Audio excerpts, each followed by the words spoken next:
Ladies and gentlemen, boys and girls, children of all ages, we're back with another Jaxxon podcast recap. I'm sitting here with the recap team, the one and only Khalil Roundtree, Luke Rockhold, and TJ Dillashaw. Yeah! Come on.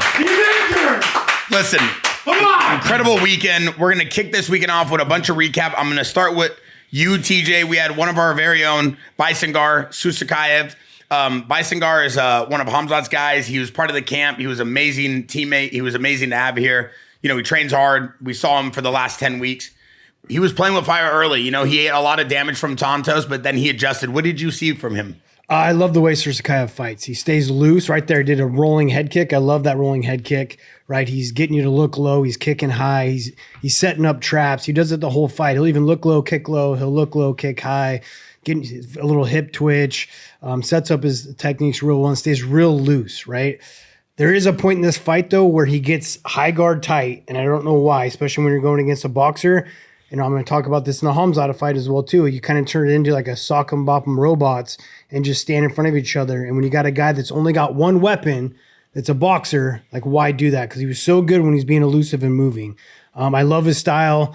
He's undefeated. He's on the rise to the top. He's got a very loose, relaxed style. You can see and feel things when you are that loose and relaxed. It's fun to watch guys like that. Khalil, you had an opportunity to train with Susurkaev Bisangur for the last 10 weeks. What did you see from him during the training camp that you saw kind of resonated during the fight? I thought it was exciting to just see him go out there and have fun. When he's in the gym, he trains just like this. So to be able to see him go and replicate what he does in the gym was really cool. He had a lot of fun. Yeah, he was flowy, just like these guys say, and I think this was a good fight for him. Yeah, I mean, Santos, he's got good boxing. He's got no tells, right? So he, like, throws punches without you seeing what's coming, but it's his only weapon. Like, he's not mixing in kicks and takedowns, and it's too one-dimensional. And Susurkaev has all the weapons, you know, setting things up, slipping, hitting uppercuts, getting the takedown, getting the rear naked choke. Switching stances. Just a lot more dynamic. And to make your rise to the top, you got to have all weapons. Yeah, the prospect is real. 12-0, undefeated for a reason. He definitely looks good, and we're excited to see what's next for him in that division. The 185 division is pretty deep right now, but I think the next fight with him would probably have to be someone in the rankings. What do you think, Khalil? Yeah, I think it would be a good fight for him to fight somebody in the rankings for sure. It would be tougher fights because as you get into the rankings, you just get into these really tough fights. So it'd be a good test for him. I mean, he's still pretty early on in his career. So if he did have to get a fight before the rankings, I would understand that too. But it would be nice to see him up there and see how he does. Next up in the lightweight division, we had just a complete UFC legend, Jim Miller, 42 years old. 38-19, the amount of fights this guy has had, and he's still doing it at a high level. I mean, it was pretty incredible to me to watch him go out there and kind of do damage. What did you see from him? I'll start with you, TJ. You got to love Jim Miller. I was pumped for him to get the win. His submission grappling has always been nasty, right? And the way he slapped on that guillotine and wasn't going to let go of it, and just awesome. You know, I will say with age, the thing that slows down is your striking. Yeah, I wouldn't say he's like looks super fast, but he still packs a punch. You know, he's throwing well. He looks awesome for the longevity he's had in the sport. Big fan of Jim Miller and just what he's been able to do. Just vintage Jersey Jim, dude. This guy just comes in there. The guillotine was right there. 19 years and counting. That's like an incredible timeline. Luke, what does that say? I know you're a big guy about health, wellness. You're super big on kind of staying in shape. Even at your age, you're still training. You were part of the camp. What does it say to be able to still perform at this level? It's commendable, no doubt. I think Jim he's been around forever. He's one of the toughest to do it as long as he has. It's impressive. I much prefer watching old guys fight on a real level like that other than Yoel Romero fighting bums. Oh my God, how is Yoel catching straight? How is Yoel catching straight? Hey, the last podcast, you really went in on Yoel Romero. Are we done with this? Are you guys good now or no? Because Yoel's catching strays. We're only 6 minutes into the podcast. Man, the man's on steroids alive, and he got sued. He created a false supplement fucking barrier, broke the system, and got $30 million from a tainted supplement when he was already tainted. One of the most decorated You're a piece wrestlers. of shit. He's one of the most decorated wrestlers. The guy's got incredible striking. He's still in good shape. I could see maybe a potential wrath between you and Yoel. That might work. Fucking no chance I would ever do. Listen, dude. The lightweight subbed the guillotine round 1, 3 minutes, 29 seconds. Some news I saw about this fight. I saw that Jim Miller just re-signed a new UFC contract per Dana White. At 39-19, this guy just signed an entirely new contract. Whoever wants the legend, another retirement tour style booking in the making. What up, Luke? I think I know why you like Jim Miller so much, dude. He's got no ass just like you. Look at that, dude. Just straight back to... Khalil, are you taking this, Khalil, this early? You gonna let him come at you like that? It's like the version of Cankles, but it's a buthai. Khalil, you gonna let him come at you like that? This is pure entertainment right now. Khalil, don't let him come at you like that. All right, next up, we got someone who is taking the middleweight division by storm. They've been calling him Mini Francis. They've been saying this guy's got more power than anybody in the division. He's 10-1. Atiba Gauthier. Atiba or Atiba? Ataba. 24 years old, 6'4", 81-inch reach. I mean, this guy came in looking more stacked than ever before. He's like violence on a timer. This guy's just unbelievable what he does. Khalil, I'll start with you on this one. I really like this guy, man. He, the beginning of his fights, his early fights, he came out like really aggressive. Really aggressive. Guys were, scared of this guy. He showed a lot of power. And in this fight, he toned it down a bit and he was a lot more calculated. And it was cool to see that version of him. I've got high hopes for this guy in the division. I mean, I think whoever he goes up against will be an exciting matchup. So I think he's a great addition to the division. What did you see from him, TJ? Great countering. He's obviously very powerful, real calculated with his countering, that overhand right over the jab. And the corner did tell Diaz, don't throw a lazy jab, and he paid for it in round 2. It was round 2, right? Mm-hmm. Yeah, paid for it in round 2. But Diaz looked good, man. He was doing a good job of not taking too much of the brunt of the force and catching punches. He had 2 really good time shots, but unfortunately lacks a little bit of the knowledge how to get the fight to the ground because he had his back. Would have liked to see Ataba ground game. I don't know if we seen it much. I can't remember if we've seen Ataba on the ground. A little bit of grappling, yeah. Really? Yeah. The 5-fight streak is real. We saw Diaz kind of pushing forward towards him, though, kind of trying to commit to being a little bit more offensive and throwing the hands. Do you think that game plan was worth it? Yeah, because you got Ataba to commit, and then he shot 2 really good shots on him. Like, if he could have got the fight to the ground and maybe worn him out and taken some power off of him, it could have done a lot for his favor. I mean, he's big. He's got a lot of muscle. That takes a lot of conditioning to keep that muscle moving for 15 minutes. What do we think about Diaz's high guard? Was that frustrating, Atiba?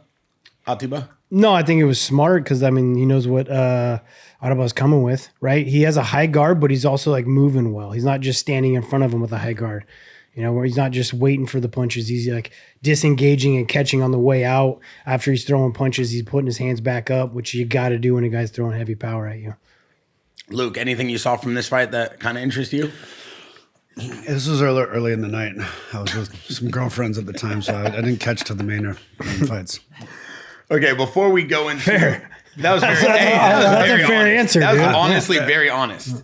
I was very impressed by that, Luke. The honesty that you have. Before we go into the next fight, I got to bring up: did anybody catch the UFC White House press conference of Hockett going in on Alex Pereira and then Ilya Topuria stepping up to defend Alex Pereira, then getting separated after throwing a bottle cap at Hockett's face, and then Hockett doing the trauma and making all the crazy jokes?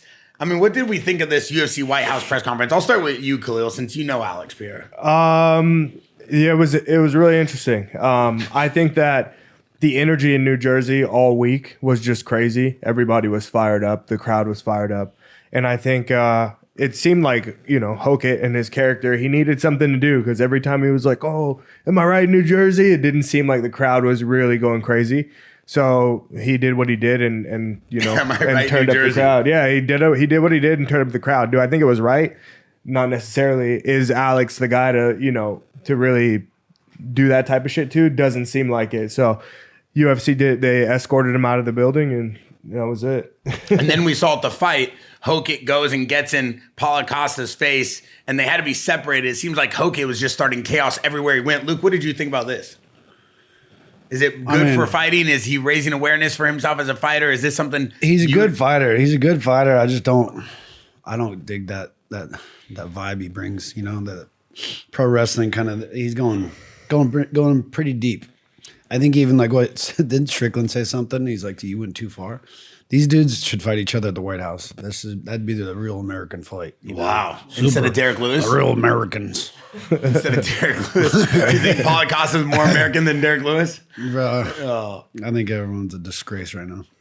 Oh my God, Luke's just on fire today. He's had a great weekend with some girls, and I'm sure he'll be back in the gym tonight. TJ, the Jaxxon Podcast Discord, they want to know something. I was in the gym this morning. I know. That's the thing. I don't slow down. Hey, I got to give you props, dude. You're in the gym 3-4 days a week, no matter what. 3-4 days a week. No matter what. TJ, I got something. The Jaxxon Podcast Discord wants to know, at 39-19, Jim Miller still tapping people out in round 1. What's one thing about his game do you think that has aged the best? I mean, his submission grappling, like I said earlier, he's just always been nasty with it and it hasn't slowed down. He'll catch you when you're slipping in a scramble. You shoot a shot, you dip your head too low, and he's going to take your neck. That's good. Khalil Roundtree, the Jaxxon Podcast Discord wants to know, what was your favorite thing about the UFC White House press conference, if you even had one? Favorite thing about the UFC White House press conference? I don't have one. No? No. I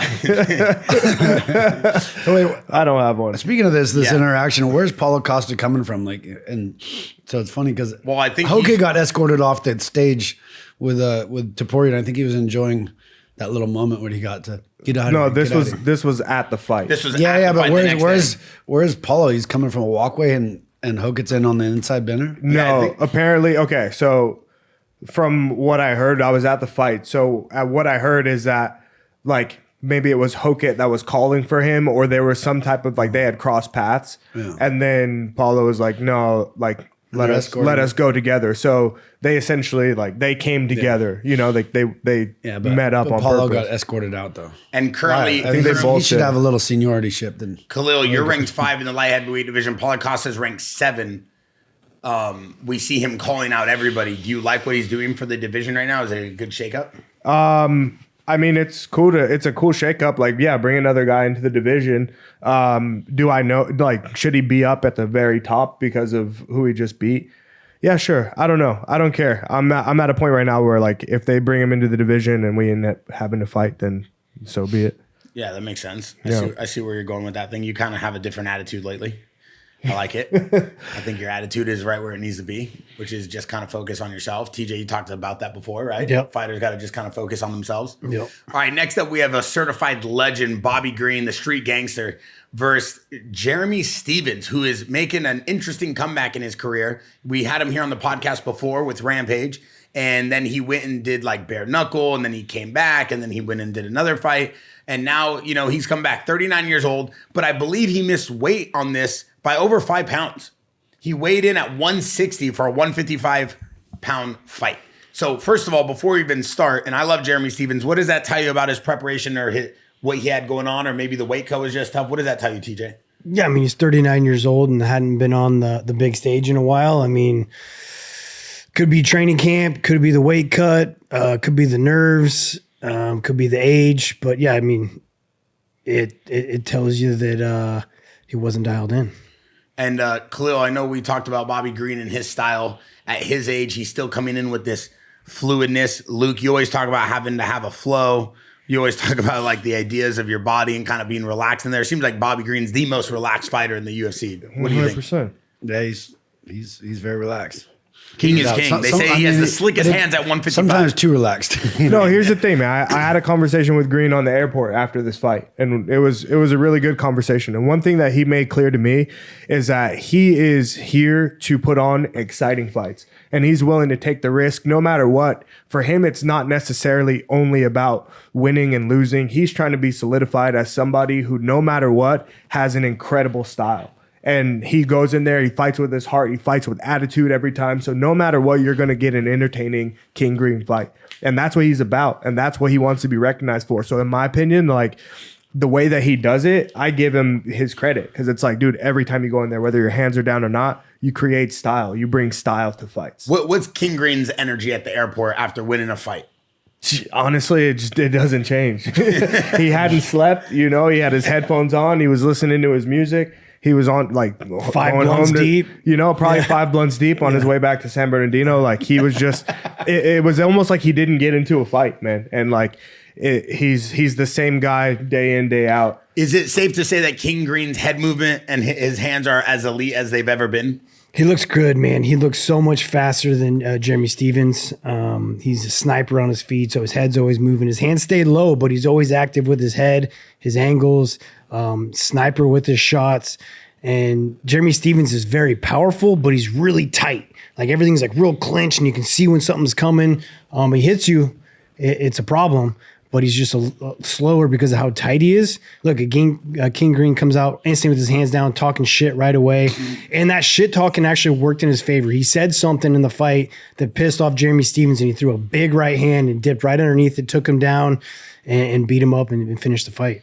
Yeah, I think. Go ahead. I think they should strip the BMF belt from Oliveira and then give it back to Max and have Bobby and Max fight. That'd be a sick fight. My God, dude, matchmaker of the year. You don't get that. You don't get a BMF belt. I mean, if you're going to create a BMF belt, it's a second place belt. It's a bullshit belt. Unless you put it on the line like a real gangster. Well, the interim belt's a second place belt. The BMF's not even like real. Yeah. Wait, we don't consider the interim belt a real title? Hold on. It's a placeholder. Yeah. No, it's a second place belt. It should be silver belt. Yeah. Hold on. You're telling me as an interim champion, you're not a real champion? You got to stop giving people credit for being interim champions because they're not champions. You don't get a belt by getting second place. It's a placeholder. You guys are all in agreement. I'm just asking as a fan. The only real gangster who has got an interim belt that never really recognized it is Justin Gaethje. Justin Gaethje is the only man to drop his belt and knows how much bullshit that belt is. Yeah. Everybody else, you see all these guys running around like even the heavyweight champ right now. He doesn't have a real belt.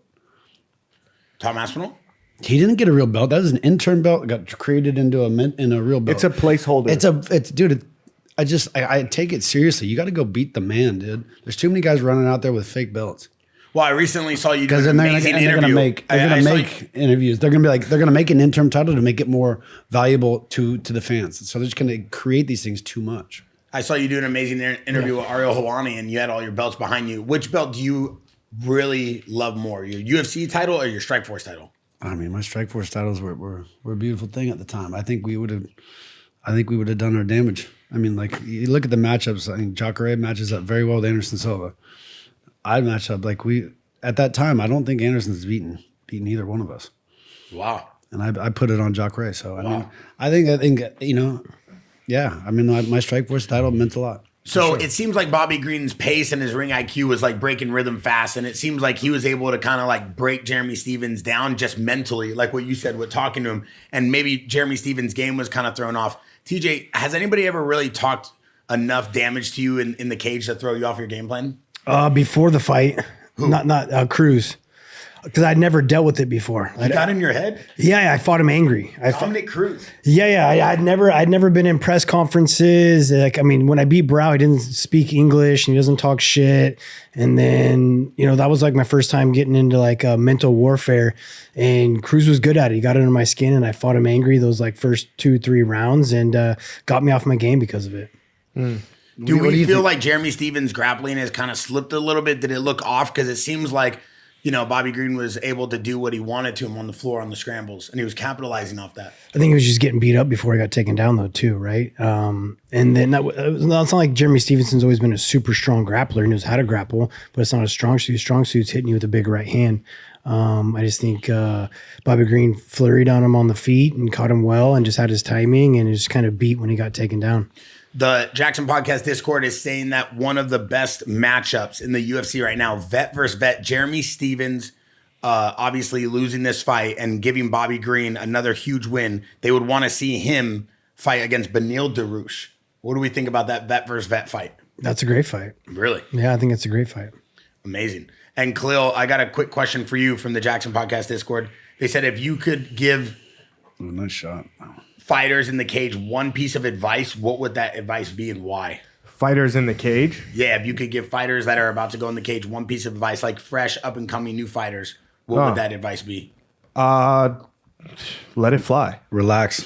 Yeah, let it fly. Relaxation that's how Bobby Green, that's how the guys get off such special moments. That was one of my biggest takeaways from being at the event this weekend is like just the guys who went in there and just let it fly and didn't, Like with rhyme and a little reason. Yeah. Like, it's easy to get caught up into the moment of UFC, 60,000 people, sold out arena, lights, loud music, people screaming. It's easy to get caught up into that and like make it bigger than what it is. But the guys that were comfortable being there and just doing what they do, those are the guys that seem to like succeed. And even if you don't win, it shows up as real. You know what I mean? It's like, that's who you really are. It's really the fighter who you are. You like being in there. And it goes a long way. I think so. I love that because that was a turning point in my career. I used to fight like so tunnel visioned and like too focused and like too tight, too much of the game plan. And I've said this multiple times on different podcasts, but there's like a time when I was going to fight Mike Easton. I was about to walk out. My cornerman, Justin Buckley at the time, was like, hey, man, because I was always so nervous in the back. He's like, you got to enjoy this time. Like, you got millions of people watching you. People would pay to be in your position. Like, enjoy this shit. Enjoy the walkout. And for whatever reason, it flipped the switch that night, and I did, and I performed so well. So I had to trick myself going into every fight to have fun. Learn to have fun with the nerves, and that's how I let loose best, was by having fun. And it was a big-time turning point in my career. Yeah. Absolutely. I think the same thing in my career is like, losing to Vitor Belfort, I was like, I went in there with so much tension in that fight for a lot of different reasons, but after that fight came back, I was like, I'm good enough to take it. And I went into this next division of my career and how good I was from that run after Vitor was my best run of my life. And there's something that John always reminds me of before every fight in the locker room. And I don't even think I've ever shared this with anybody, but fuck it, I already brought it up. So one of the things he always tells me, like, you chose this. Like, you chose this life. You know what I mean? Like, take it in. Yeah.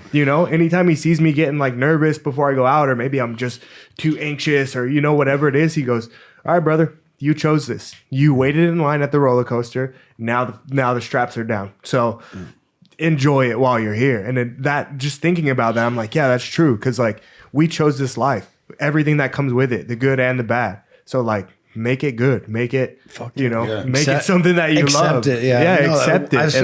You're like one of the most calm people walking in there. You just sitting like stone cold, just. I'm just taking it in. Just breathing. Ready, like no movement. Yeah. I like to like loosen up a little bit. Like I remember like you versus like a couple of your last fights, you're just sitting there, just staring across the cage, not moving. And then it's just a slow progressive. For me, it's just really taking it in, man. Like I'm grateful to be here, especially because of like just my coming into MMA. So when I'm in, like when I was there against Alex, I remember that whole moment when the lights went dark. I'm just breathing. I'm hearing everybody. I'm like, fuck, this is like, I'm here right now. I wish you could have heard me through my TV saying, wrestle! Fucking wrestle! Hey, let's bring in the earpiece. Why don't you just take a shot against Alex Pereira? Hey, dude, I mean, I love that you're saying this because like one day, like you're enjoying it and enjoying those nerves because one day you're going to miss it. Yeah. You know what I mean? You'll never be more alive again in those moments. And so like you being able to absorb that now, like means everything. I stay alive. Yeah, you are. Well, you're one of the most alive people. You gotta stay. You live life to the fullest. Luke Rockhold, we're all animals. We're meant to hunt and be hunted. So. Oh my God. Are you saying that you're hunted, Luke? You put on like who's hunting you, brother? I want to know who's hunting you. Luke, we got all these a lot of gay guys are always trying to hunt me. They never found me. Well, you give off those vibes, which is cool. You have a great style to you, and it's very friendly. TJ, can you break this down? Do you think Bobby Green was ever in trouble? I saw him shaking his head to the audience like, I'm good. No, he's not in trouble. His arm's straight, locked out right here. And then for the most part, he was locked up in that half guard. It was a quick second when he got out of the half guard, but his arm was straightened out behind him, so he was never in trouble. Yeah. And then the vicious ground and pound. It seemed like Bobby Green was on a tear when he got down to the floor. Do you think that his energy, his cardio, his training, you think that it seems to be a problem at all at his age? No, man, he looks great. Yeah. People forget how good he is everywhere. Yep. Hey, really quick. So the day before weigh-ins, I was doing my morning pool workout. And Bobby Green had Did you do the Coach Cal pool workout? Yeah, I did. He was with Coach Cal doing the 1 pool hour workout. Or 50 minutes straight. Yeah. We'll talk about that another time. I prefer land workouts. the water workouts, dude. I feel like you're I going thought I was to going to die. Anyway, yeah. he comes in there and he's swimming laps, right? And he goes, Who is swimming? King Green, swimming laps. And he goes underwater. He's like, if I can hold my breath for 15, or if I can hold my breath for 30 minutes, and I should be good in like a 5-minute fight or a 15-minute fight, right? He's just in this mindset of like he's in shape. That's what I was saying. Like, How long did he hold his breath for? I don't know. He was just in there going crazy in the pool, like just challenging himself underwater. You know what I telling mean? me Bobby Green was in the hotel pool just going crazy? Swimming laps, just like holding his breath, doing laps, coming back. Like he's doing whatever he can. He By was himself? conditioned. Yeah, no, he had his team with him, but he was the only one swimming. I was his form. You know, That's I another honestly backstroke. look like I'm really impressed. Yeah. I was not conscious, really. you were tired? TJ's probably the only one that understands what I'm talking about right now. I don't even really. Is the pool worth it? Yeah. Was he doing Yeah, underwater there's laps? great workouts in the pool, Both, man. yeah. And you got to control I your love breath. underwater laps. Like, That's a test. Wait, so the pool's worth it, TJ? 100%. What does it do for you? Helps you control your breath while you're trying to work very hard.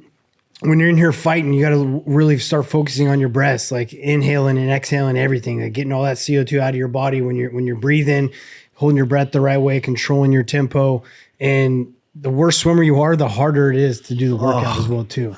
And I sink, man. Like I can swim well, but I'm very dense. Like I'm only like 8% body fat, so I sink. You know, like it's not like a easy way to I can't float.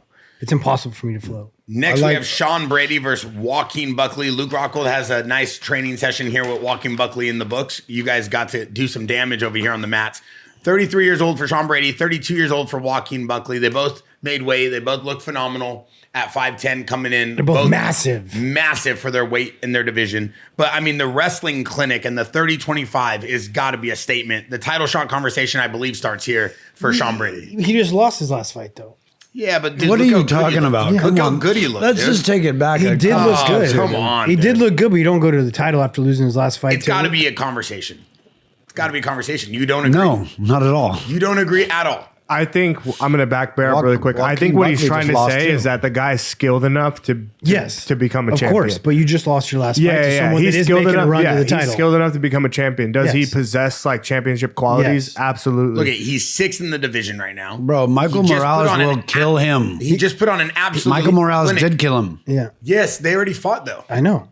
And Morales beat him, and he's number 3, so he's next in line. If anyone, like Okay, well maybe he's not next in line, but he's in the conversation. yes, he's in the Okay. conversation. But Okay. Pratis just had a good win as well too. Like Here, I'm going to hit you with a card, TJ. not What even comes to your close. mind? BJ Penn.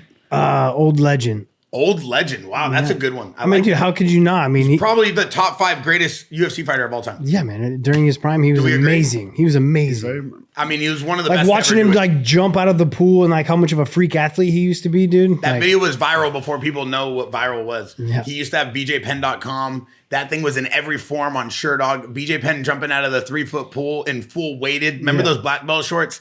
Dude, BJ Penn does not get enough credit. I feel like a lot of the younger generation does not really know the prodigy, who dude. he is. Yeah, the prodigy. A great thing to talk about. Good work on that one, TJ. Okay, here we go. We got action. Joaquin Buckley, Sean Brady. What do we think?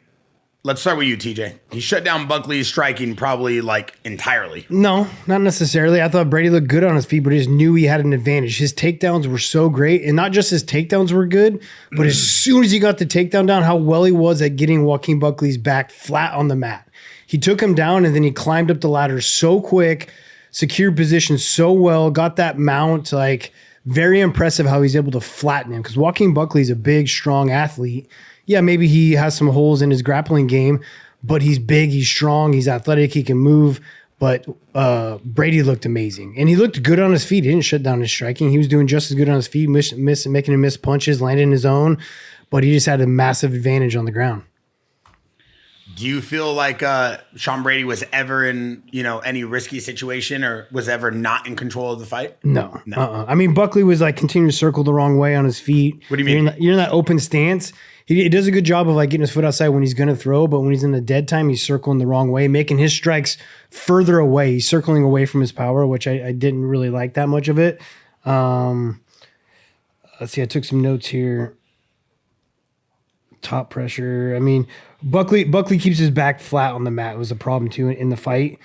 His hips were flat, his back was flat, and he got in that full mount. He needs to create space to escape. You've seen Van do it. Van does it with his athleticism, gets those butterfly guards, elevates the hips, and you didn't see Buckley try to do that or slide one hip over to get back into deep half guard just to create a scramble. He unfortunately just kind of laid there flat on his back. Luke, what did you see from Sean Brady? What did you see from Buckley? I know, like I said, you got to train with Buckley out here. We had him on a podcast one time, and then he stayed for a little training session. He demolished me, and I was having a good day. So you know this guy's good. What? Why are you laughing? Why are you laughing, brother? Hey, Captain America. You're the team captain for a reason, dude. Come on, why are you laughing? When sense is made through your mouth, sometimes I respond right. But John Brady is tough, man. He obviously put him exactly where he needed to be and took him out of his game, and tough guy. Luke, in the podcast Discord, we go through, obviously I always say this, we look at questions, we want to try to interact with them as much as we can. A lot of people were using that term, getting thrown off his game. Do you believe that the game plan of Sean Brady was so dominant that it threw Buckley off his game, or was he not prepared? And I mean this in a respectful way. I think Sean Brady's a game planner. Where Buckley is more of just a free fighter, and he's just looking for big shots, and there's not much of a clear direction of how to attack a fight. Where Sean Brady's like, he's well equipped to game plan to figure out a way to succeed and win. Yeah, I hear him on his own podcasts and stuff and breaking fights down and picking fights before they happen. I've always been impressed with his take on fights. I think, like Luke said, he's very good at breaking Buckley or down. Brady? Brady. Nice. Yeah. And do you feel like when someone is able to look at the fight and break it down, they're obviously a lot more cerebral than people think? You think that applies to the way they game plan as well? Sometimes. 100%. Sometimes. No, but Luke, I say this for a reason because I've seen a lot of fighters that are so educated and they really understand the game, but they don't really fight as well as they talk. Like who? Then you have guys like Michael Morales that are so good at grappling and striking and so much power, and they come in with such a freedom of fighting. Like he's willing to do it, and he's freaks like that. Will defy the odds of somebody like that who's too worried about a game plan, because it takes away a little bit of your of this ability to fight. Game planning too much is you kind of you might be more of a competitor. Yeah, you got to be able to. You're kind of scared. You're scared of the fight. For the people that are fans like myself, and we're not fighters, we've never been in the cage, we can't relate to that. Maybe we train, but that's the closest we'll ever get to fighting. Do you go in there saying, okay, I'm going to strike with this guy, I'm going to look for an opening, I'm going to shoot a takedown. When I get down, I'm going to try to put him in an armbar, I'm going to flip him, try to get him a Kimura? Are you breaking the fight that deep, or are you what you say, Luke? Are you just free flowing and looking for gaps that open and taking advantage of it? Oh, I mean, there's always different ways to approach a fight. Like when I fought Yoel Romero, I was so drained from the weight cut. My power was kind of not really. I've never felt that bad, but I knew he's going to be a fucking bitch to take down. So I was like, I'm going to take his leg. I'm going to go after his leg to take his legs away and make him wrestle me. Then I can get to my grappling and dominate there. So it's like a general game plan. It's not. Then I broke my leg the first kick of the fight. Go ahead, TJ. It's both. Right? So you go in there and I break down fights the same way I do on this, and I watch my opponent, I see his tendencies, I see what he's good at, I see his weaknesses, and I go in there with the game plan. But you gotta be willing to change your game plan all the time. And that's why you gotta be so well rounded, because things might not go the way you expect them to. They never really go the way you expect them to inside there. So you gotta be able to change your game plan. But yes, having one going in there is, in my mind, very important. Get your mind right. It makes you visualize the fight. Visualization is amazing for success. And you got to visualize your combos. You got to visualize them landing. You got to see you slipping the punches he throws, what he likes. But again, it will switch from round to round. Yeah, I agree. I think that one thing that I wanted to say about game planning is that you have to also have two game plans always. Yeah. If you have your own game plan for attack, you also have to have a defense game plan, because if you're only thinking about one thing and one side, like let's say, did Buckley game plan for getting up? Did he have a system for when he's inside control, or on the bottom? You got to have a little bit of both. And then about this fight as well, I was thinking, I thought that Buckley should have also forced some wrestling on Brady. He was on the back foot the whole time. And I think everybody that fights Brady, for Brady, that's something that he can expect, that guys are going to try to avoid the takedown and keep him on the outside and strike, just to keep him away and land big shots. And that's exactly what Buckley did. But had Buckley put a little bit more pressure on Brady and wrestled him and mix him up, then you have this equal level of both guys are, both guys are essentially tired, know? But if you're just always on the back foot, the aggressor, which was Brady, is only going to build and be able to, do what he did. So Khalil, you're a very stylish guy. What do you think about Sean Brady's tattoos? I think they look sick for him. Yeah. I think it looks cool. He's got the old school tattoos. Yeah. TJ, you got tattoos all over the place. You got. I think they're fitted. Like they're fitting. Yeah. I just noticed that. What's the compass mean on your hand? So I got a lion here with his hand on what I consider the globe, right, with an infinity logo of the snake with the rose in it, meaning like king of the world, but the life is fragile. That's nice. Luke, you have any tattoos? 0. Yeah. He's got a smiley face on his pinky. How I got one right here, Luke Rockhold of and you. I got one right here just for you, Medicon. Oh my God, dude, that is crazy that you would have that. You want to translate that in English to the audience? No, you He don't. means bear de Gilles. Yeah, okay. Thanks, Luke. Thanks, But Luke. going over your point, though, I feel like having a game plan, it's like hard work. It takes more, like you got to study. Like I think hard work beats talent every time. Really? Right, 100%. I think hard work beats talent because eventually the going gets tough and the talent's going to be like, this is too tough, I'm done. Right. And so having a game plan and studying a tape, that takes a lot of work, it takes extra work. That these talented guys sometimes don't want to do it. They just want to go out there, react, and be great. And it works great for them. But the guy that's going to pick you apart, work hard, find your openings, I think he's going to get you. Yeah. Luke, I got a card for you real quick. We're going to pull this real quick. We just pulled a brand new UFC card. Kobe Covington, what do you got to say about him? He's a tough bastard. Really? Yeah, no, I like Kobe. I thought you were going to do a lot better against him in RAF. I bet on you. Yeah, I had some problems, like getting ready for these things.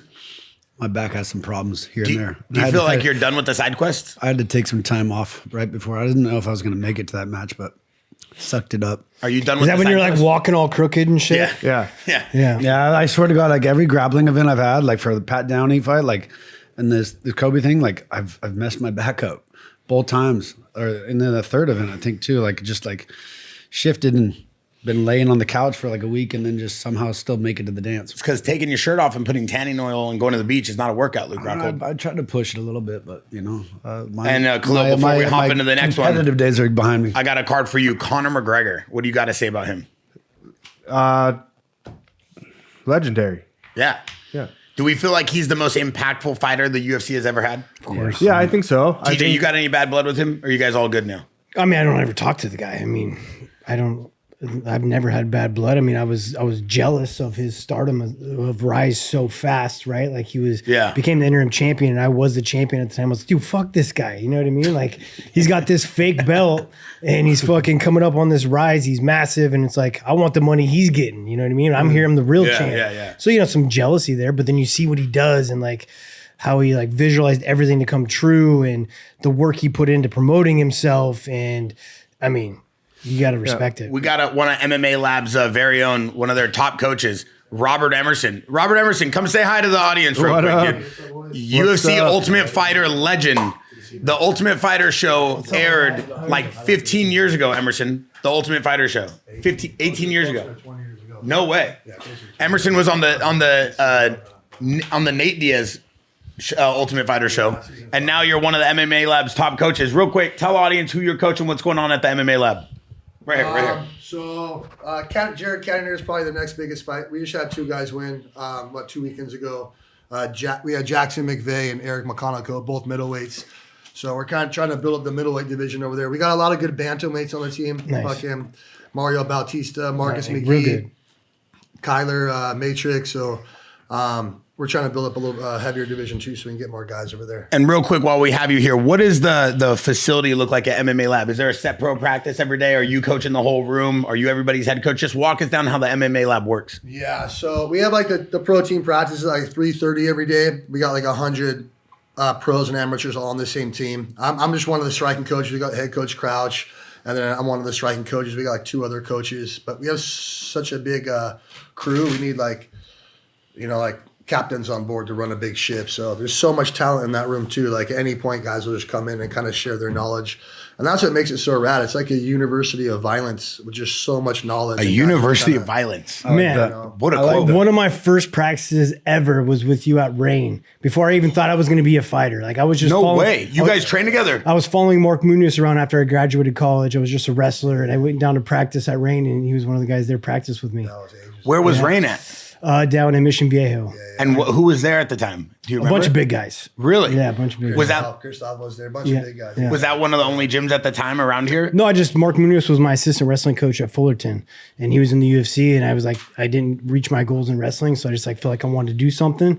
So I was going around doing jujitsu, and then that MMA practice, like, yeah, jump on in. I was like, all right, fuck it. I was still going to go to grad school, but that's when the whole journey kind of started. And Emerson, at the time, were you training? You were fighting in the UFC? At that time, yeah, I was thinking I was a featherweight over there at Rain with those guys. But that was a pretty good gym. There's a lot of good names that came through there, huh? Yeah. Damn. And Batista, before I let you go, he's 8 in the division right now. Do we have any news on who he's fighting next and where? Can we say it? No. I don't know. I don't know. No, you can't say it. Yeah, don't say it. All right, but he's got a fight booked, but we can't say. Yeah. Hey, good job, dude. You're a changed man. The old you would have just spit it out real quick. Oh, real quick. Yeah. I'm over spilling the beans. One of a kind, Robert Emerson. Thank you for joining us. Congrats on all the success. Yeah. Just because remember when I snapped the fight? Wait, but while you're here, did you watch the fights? Oh yeah, he was with us at Sonso watching them. I rewatched them that night. What I said that night is what Khabib said today. We gotta get Khamzat striking with these guys. There's no reason why he couldn't be knocking these motherfuckers out. He has fucking lead in the pencil. He can fucking chuck, dude. You know, we just got to get him more confidence in that. Lead in the pencil. Hey, Robert Emerson, lead in the pencil. I love it. You know, he's wrestling so good, he could put that in the back pocket for 6 months, and no one's even going to be able to catch up with him and just fucking smoke guys striking. We're gonna get into that. That one's a tough one for me. Wait, I do gotta ask you, since we do have you here, and say your answer into the mic. Sean Strickland, incredible fighter, pulled it out. Biggest upset again. One of the biggest upsets. Do you believe he won the fight? I don't think the rematch is going to go the same way. I think Khamzat's going to take the rematch. I think the weight cut was a big issue, but I think he went just. This sport would be cool if you can fight the same guy best 2 out of 3, because then you can say there was no fluke. You know what I mean? Like there's no fucking. Unfortunately, it's not designed that way, but.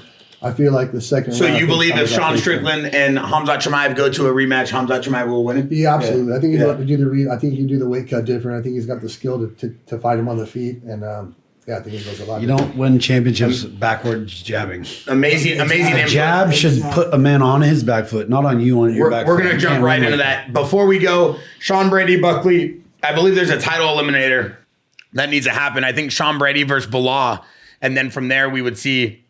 Potentially, let's see him fight Prates. Who could fight? We'll go look at the division real quick. So Sean Brady just won that fight. Bilal's got a fight coming up. JDM just lost. Morales is still waiting for his fight. So Prates just won. Dude, Prates and Morales would be a banger. So Prates versus Morales. Are you kidding me? And Sean Brady versus Ian Machado, and the winners fight each other, and then the winner of that fights Islam. Sure. Like that. Yeah. Little sudden death battle. I mean, I'm very excited for that fight. The Morales versus Prates would be interesting because if Morales tries to strike with him too much, he might get hurt. But if it's like. I think there's a dynamic that could be really, really, really interesting. Both guys fight so well on both sides of the spectrum. All right, so you heard it there. So we got a title eliminator coming up. I believe there's some fights that need to be booked. Now we're going to hop into the next one. Robert Emerson, MMA Lab, thank you for joining us. Amazing to have you in here. A legend, a South County legend, ladies and gentlemen. One of a kind. He's been doing it long. Funny story, Robert Emerson was my protector when I was a kid. I was about 17 years old getting jumped by paintball players. Talking the same shit you always do. I wasn't saying much, but Pops gave Robert Emerson $1,000 in cash, said make sure no one beats up my son in Huntington Beach. And this guy is a certified gangster. I've known these guys for a long time. Him, Corey DePass, Peptide Paul. These guys have been around me since I was a little kid. So hey, you're hanging out with Peptide Paul a little too much these days. Oh, come on, Lukey. Come on, you're on some glow. You're on some glow with that tan. You're on something. Ain't no way that tan's natural.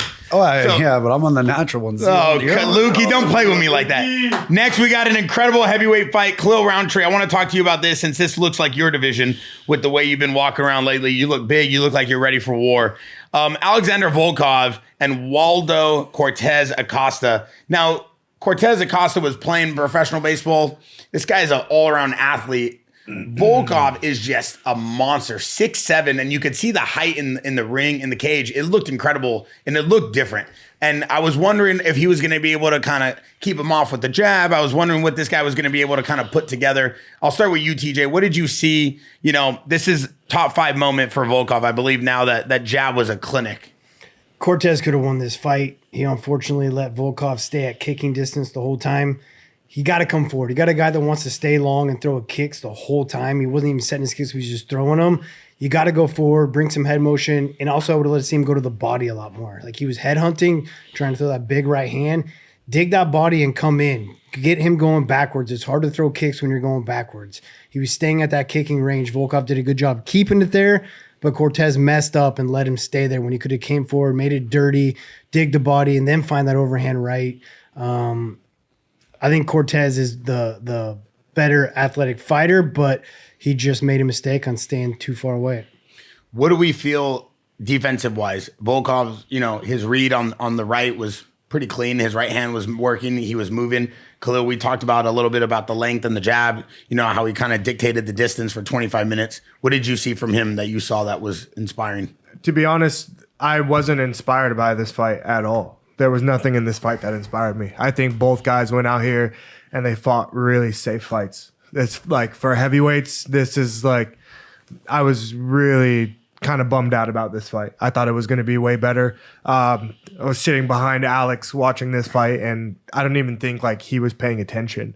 And like this is his division. You know what I mean? Like he's the champion. Alex Pierre was not paying any attention to this fight. I really like every time I looked up, it didn't look like he was interested either, which says a lot. You know what I mean? Like this is his division. This is his division. That's the craziest thing to Like, say. You say that because he was a middleweight. Yeah, and like even being there like in person, it was just.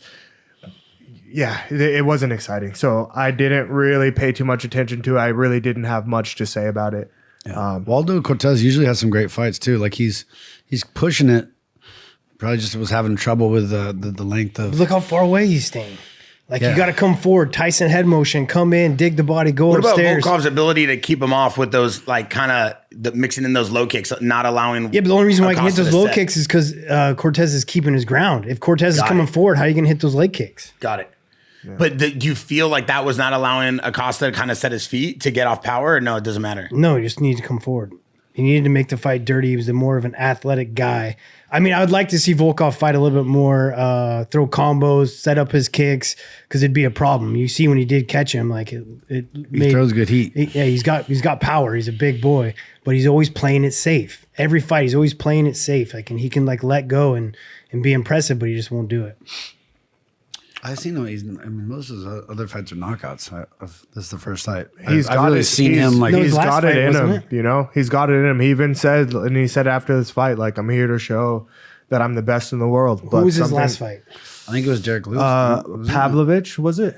He knocked somebody out, right? Mm-hmm. I forgot. It's one of those guys. But yeah, I like Volkov. He's a great guy. I'd like to see the determination, some more determination in his next fights. Do we feel like the heavyweight division is still wide open, or do we see some dominance? Do we see some dominance from these guys? From them? Yeah. I mean, they're a problem, but I wouldn't say dominance. Khalil, same thing? Yeah, I don't necessarily see dominance. I didn't see anybody that was like really stepped in that night showing like, I'm ready to, fight for the belt, or I'm ready to fight the best guy you got. Okay, this has got to be fight of the year. This has got to be on the ballot for sure. This was incredible. Championship rounds. We saw a completely different Joshua Van than we did against Pantoja. Of course, obviously this was a fight. Pantoja was a unique circumstance for this guy, and that was the way he got the belt. This was a way where he got to defend the belt. Obviously, we've had Joshua Van on the podcast multiple times. The kid is phenomenal. Doesn't know who Mighty Mouse is, but that doesn't stop him from being great. Luke Rockhold, I know you took offense to that because you have love for Mighty Mouse. They actually just did a podcast together. I linked them up, so now they know who Mighty Mouse is. Nice. I put them in a group chat, and they actually had an incredible podcast together. And I think Joshua Van's an incredible dude. He spent the day out here with us. We met him through the Iridium guys, Jason and Jacob. So he's been with Jaxxon and Santo Studio for a minute now. The kid went on a tear. This was a fight. We'll start with you, Luke. I mean, just so you understand the volume, 131 significant strikes, 62.7%, 190 total. I mean, he literally broke down Tyra round by round. Luke, what did you see? Sharp. The guy's boxing is very unique for the division. He's got power, which a lot of people don't have at this weight class, and accuracy. Everything was landing. Tyron is a tough dude. He trained here with us as well. I mean, he's actually training here for weeks at a time. So Tyron's is a great. It's easy to hit fighter. a target that doesn't move. Thank you. He was not moving his head It's that well. easy to be accurate. He wasn't moving his head that well. when your target. What is it about never Japanese fighters moves. that they don't move their head? I don't know. Something about the way they train, something like none of them move their heads. He was taking some shots. Yeah. We had Tyra out here training with Jason Perillo, and he was here for 2-3 weeks. Luke Rockhold was training with him. Cheeto Vera was training with him. The kid has so much talent. I mean, TJ, can you kind of break down 2 or 3 things you saw he did wrong in his title defense or in his title fight? He was a bobblehead. Yeah, he didn't move his head. I would have liked him to see be a little more aggressive when he got in top, but every time he'd try to posture up, Van would do a good job of getting his hips away and getting into that butterfly. Control the ground a little bit better. Maybe not go to the mount continuously since he kept getting out from it. Maybe getting a deep half guard side control. Try something different once you get on top, and you got to move your head. I'll tell you what. 8 takedowns from Tyra, he survived. Joshua Van. Joshua Van's going to have some trouble with Pantoja coming back agreed. if he had that. The ground game was very exposed. Yeah. And Pantoja's a little different than this guy. I didn't think Van was going to win this fight because of that. Really? Because of his lack of wanting to get better in different areas. But do you feel like he just wants to put on an exciting fight, so he wants to stand up and strike? No, his boxing is awesome. Yeah. His punches look effortless when he's throwing them. His combos are great. His hand position's awesome. He's tight. Like his boxing's amazing.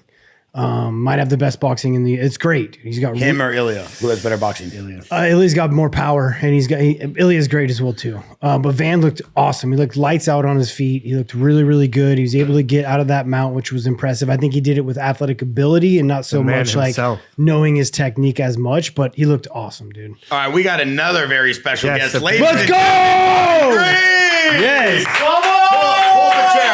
Hold the chair. The man, the myth, the legend, King Green, fresh off a big fight. Hands down. You see the smoothness. Don't play with him. And he got brand new teeth. Look at, show me your gold teeth. Smile for the camera. Smile for the camera. And look at the fits. Always all time high. That's a fit. Straight from Fantasy Island Strip Club, ladies and gentlemen, Bobby Green. Let's go. Unbelievable fight. Still doing it at 52 years old. This guy does not age. It is incredible what he does. That Bontucket water is different. Ladies and gentlemen, good to have you here. How you feeling? You smell like 5 blunts. You know how to smoke 5. It took me 2 hours to get here. What? 2 hours to get here. What? Man, this guy called me. He was like, come down. I was like, I'm babysitting my daughter right now. I'm like, bro, I'm butt naked and shit. He called me and I'm like, fuck. Why you into the phone? FaceTiming you? Boy, in my drawers. I was smoking a blunt in my garage and shit. I'm watching my daughter. I'm like, man, all right, fuck it. Then my girl came in, so I was like, fuck it, I'll pull up. So The real BMF right here. We just broke down your fight, and Luke Rockhold had an amazing suggestion. Luke, why don't you tell him what you said? I think you strip the belt from Oliveira and you give it back to Max and you make you two boys fight for the real BMF belt. that's interesting. You know, it's real dope. You know, I'm trying to get down there. That's my thing. Is like, I definitely got my eyes on it. You know what I mean? I got my eyes on a BMF. I want to do that shit. You know, Bro, like, you deserve that. I really want to hold it You to deserve that, honor. and Oliveira doesn't deserve it. I mean, I like Oliveira. Whoa. But you don't go overboard. You don't fight like that and get a belt, like a BMF belt. You create a said the same BMF shit. belt to have a real fight. I said the same shit. I was trying to explain. I'm like, you kind of got to take it away from him in a way. Like, you fall kind of like. Yeah, I think there was like maybe 2 exchanges I felt like they had where they exchanged like, oh, okay, and that was it. And then there was a whole bunch of grappling, you know, and even then like it was like safe grappling. but too. even then like Ground and pound. Lately I've been doing more wrestling and showing wrestling more. But I'm trying to say like you have to be able to be exciting with that, you know. Like when I took him down, I'm still pap, you know what I mean? So it's Yeah, he's just exciting, chasing you know. He was submission. holding, like make it like dope. Like I think he hit one elbow off the back, like. But it's like you got to take risks. You got to take risks to perform. Yeah. You can't, I mean, if you got to take risks to perform on and put on a show. And the BMF belt is about putting on a show. There was no risks taken by Oliveira. It was completely safe fighting, which has no reason to be in the BMF title. I think we said this last time. They need to change the rule set of the BMF belt. It should be like the dirty boxing rules. You know what I mean? Like you get like a few seconds to ground and pound, then it comes back up to your feet. I mean, if there's action on the ground, if there's action, you know what I mean? If there's action, like, there's action. But if there's anytime there's a stall moment, get him back up. Now we're getting too technical. You know what I mean? Now it's like, well, you can do this, but you can't do this, and you know what I mean? It's like you got to be let a fight be a fight. I feel like there is no like we can't make certain rules on the fucking thing. Like it is what it is, but we can shame your ass. We can shame your ass and say, what the fuck? You know? What the fuck was that? You know? Hey. What the fuck is that? Like here, but like, what do you do if you put Oliveira back in a fight? Like, say he fought you, he would probably try to he's gonna try to do the same thing. You know what I mean? Now he's got the belt. Now you have a problem. Now you have a guy that's not gonna fight the right way. So it's like you've basically just. It makes no sense right now. Shame him then. It makes no sense. Boo his ass when he come out. This man. Boo him when he come out. You know what I mean? Like, nah, until he changed that shit up, or you know what I mean? Bobby, you are very vocal about the UFC and making sure you put on exciting fights. Can you talk to us about how you're staying so sharp? Like how you keep your hands down, you move your head like this. It goes crazy. The work is crazy right now. No, I can't. No, I can't. And you got one of the greatest minds over here, TJ. You know, Luke does this thing too for you guys. You're like, and you got Khalil. And so it's like, and be honest, I'm more secretive. And like me and this nigga was on a plane together and we really got to chop it up. And I was trying to tell him, I'm like, I'm secretive with this. Like, to me, it's like, how can I say it? Like, we're some fucking, I said he's like Jimi Hendrix and shit like that. Like we like fucking guys like that where this is rock and roll and we not trying to sell it away to. Okay, wait, if he's Jimi Hendrix, who are you? I'm Marvin Gaye. Yeah. You know what I mean? We love Bobby Green, ladies and gentlemen, bro. Come on. It's been a minute since we had Bobby Green in here. One of my favorite all-time guys, dude. We're gonna get into that. We're gonna get into that a little bit, but we gonna get into? We're gonna get there in a second.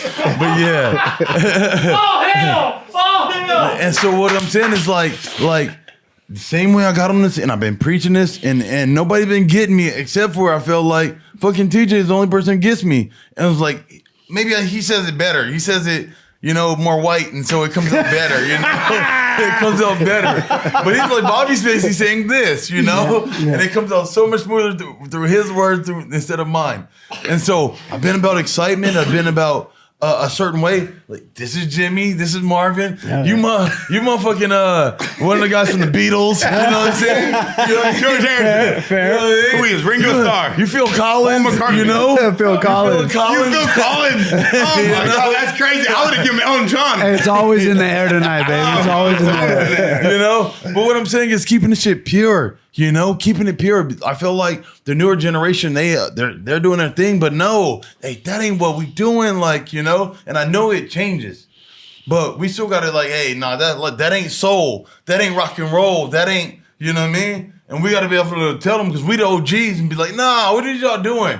And they gonna respect it because they know where we come from and what we say and what we mean by this shit. It's okay, and some checking to me, and for the viewers, checking means love and where I'm from. Checking, you know, and checking means, hey, TJ, what the fuck was that, you know? Yeah. And I love you, also wouldn't say nothing to you. Yeah. And you're a bitch and I wouldn't even talk to you about that, you know? For sure. And so, out of love for you, so people think it wrong, you know? Yeah. But I'm sitting with this man, we're talking on the airplane, and chopping up for like an hour just talking about different shit. And one thing he broke down to me, and you tell me if I'm wrong. Yeah. I've had my little issues with Armin. I had my issue with Chimaev where I didn't even like, I just be saying what I be saying. But it's be an issue. And what he broke down with me was the different upbringing and where they from and the way they could be thinking about things that's totally different than us, you know? And so maybe some of the things that I'm saying, they could maybe take as an insult when it's just checking. Gotcha. Just checking. Yeah, it's out of so yeah. He was saying it comes from a good place. So things that maybe he said about Armin or whatever he's saying about fighting or about somebody's style, it's coming from a good place. It's coming from a place of purity. Like, look, this as an artist, this is what I see could make you better. Or from an artist perspective, this is what I'm seeing. You know, I'm just giving you advice, or like he's saying, kind of like checking them. Like, but it's coming from a good place. It's not coming from a place of criticism, and sometimes that can be misunderstood. I mean, I feel like that's why you started bringing me on the podcast in the beginning, is because I was willing to say whatever the fuck I wanted. And yeah, it might hurt some people's feelings by what I was going to say, but I was like, that's how I see it. You know? After the fourth podcast, I think the entire MMA community realized who TJ Dillashaw really is. They always used to think you were just this Dillashaw, crazy madman scientist that just wants to go in there and kill people. But like, when people start seeing how analytical you are, your fight IQ, what you care about, how many hours you spent in this cage just trying to teach technique and show our local fighters and people that we work with, the amount of camps you've come into effortlessly, causing no ego, no problems, just always down to give knowledge. Like, people respect that. Same with Bobby. Bobby, you've always been one to call me and put me on game. Since we started this podcast 3 years ago with Rampage, you were the first one to come on and support and believe in the vision. Still here today. That's why I always got love for you. And we even threw your birthday here one time with a mariachi band. I don't know if you remember that. But I mean, what we do, we do all this for fun too. It's not like we're a unique gym. I know a lot of people have been seeing a lot of content during this camp. What is Santo Studio? What is Jaxxon? But we're here to just house the camps and house the athletes and help support them in any way we can. And that's why I love doing this. And that's why I love supporting the fighters. Why Khalil Roundtree's here. That's why we have Luke and TJ on the podcast every week, while we bring in guests like Bobby Green. Yeah. So me and Khalil have been talking. I'm like, man, we should work together, But like I said, I'm an artist. Like he's saying, I'm an artist. Like, to me, like, at this point, gentlemen, when you've been doing it, you know how long we've been doing it. This shit fun now, And so I'm an artist, and I'm kind of stay like in this like cool, chill mode where I'm just having fun, putting out artwork. I look at it like a rapper. Yeah, it's super entertaining. Yeah, of course. Dropping an album. This is the Picasso of the fight game. You are dropping it out. This is the Picasso of the fight game, ladies and gentlemen. And keeping it art. And so what I'm saying to people and what I'm doing, I'm an artist and I'm creating something. It's not about titles. It's never been about that. It's about making my own wave and kind of creating my own thing, I don't know. You're making a run right now, though, dog. Yeah, man. You're looking good. Yeah. You're making a run. TJ Shout had a out lot to of getting good your own things. custom shorts, too. After that, he's getting his That's custom dope. shorts made. So What happened with that's the good. bonus, though? Man, He'll get his own bonus. He'll get something. They said no bonus, but they're going to give you your own fight shorts. That's incredible. That's what's important to me. It's like I'm trying to explain to Dana. I don't know if my message got right, but I was trying to say, like, everybody got these certain things. UFC champion. They got these accolades, title contender, these, like, you know what I mean? You guys got these certain accolades that come with you now that is forever.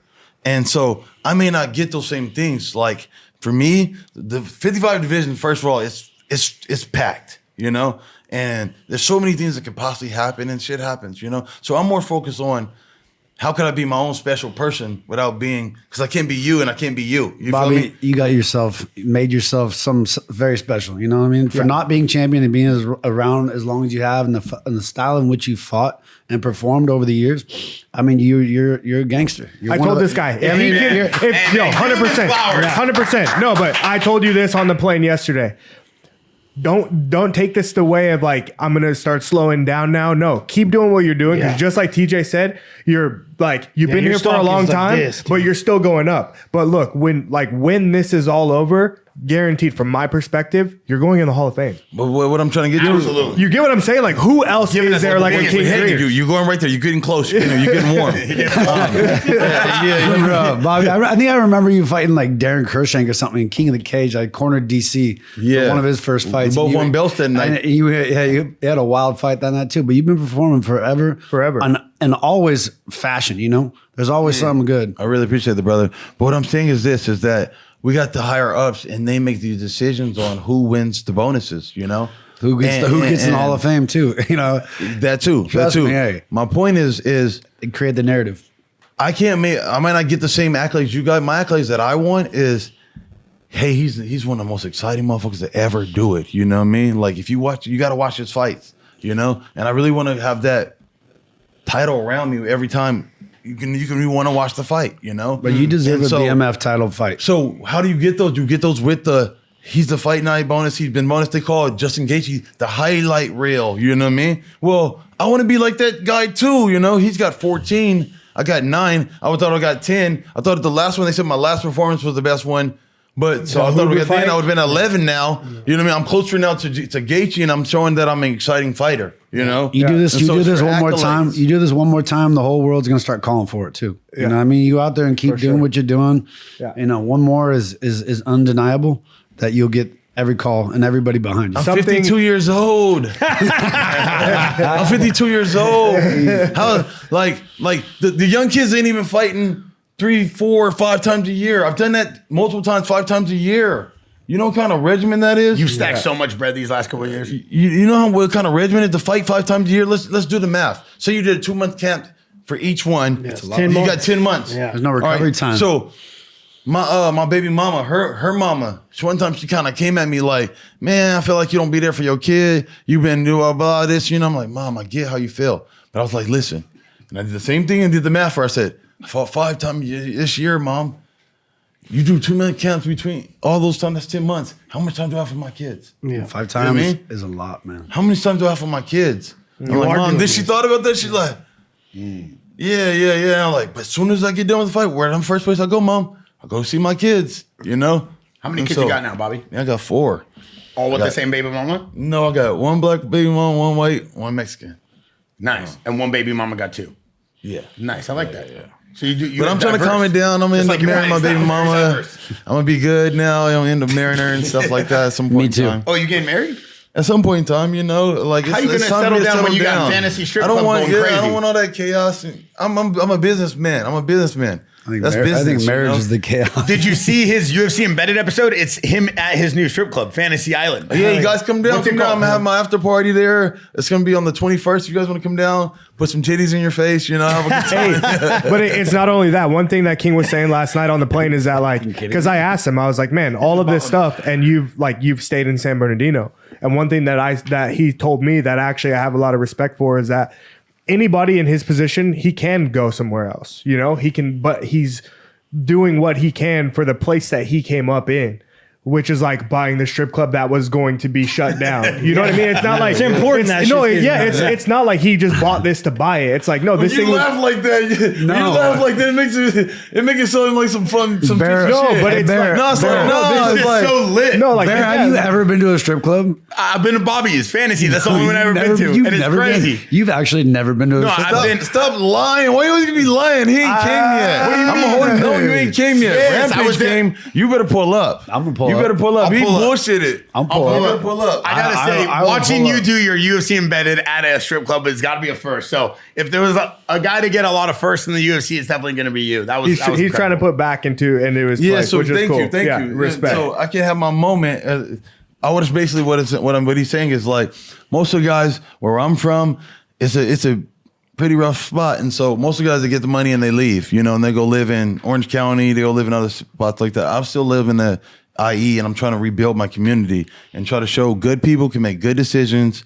And I can maybe get some good people around me, put good people in homes, and from there they can keep good jobs and spread a community out around all of us and make this thing better. Gotta you give know? jobs to all the women I'm up buying the the county. businesses. I'm buying, you know what I mean, homes. I'm doing all that stuff to change my community.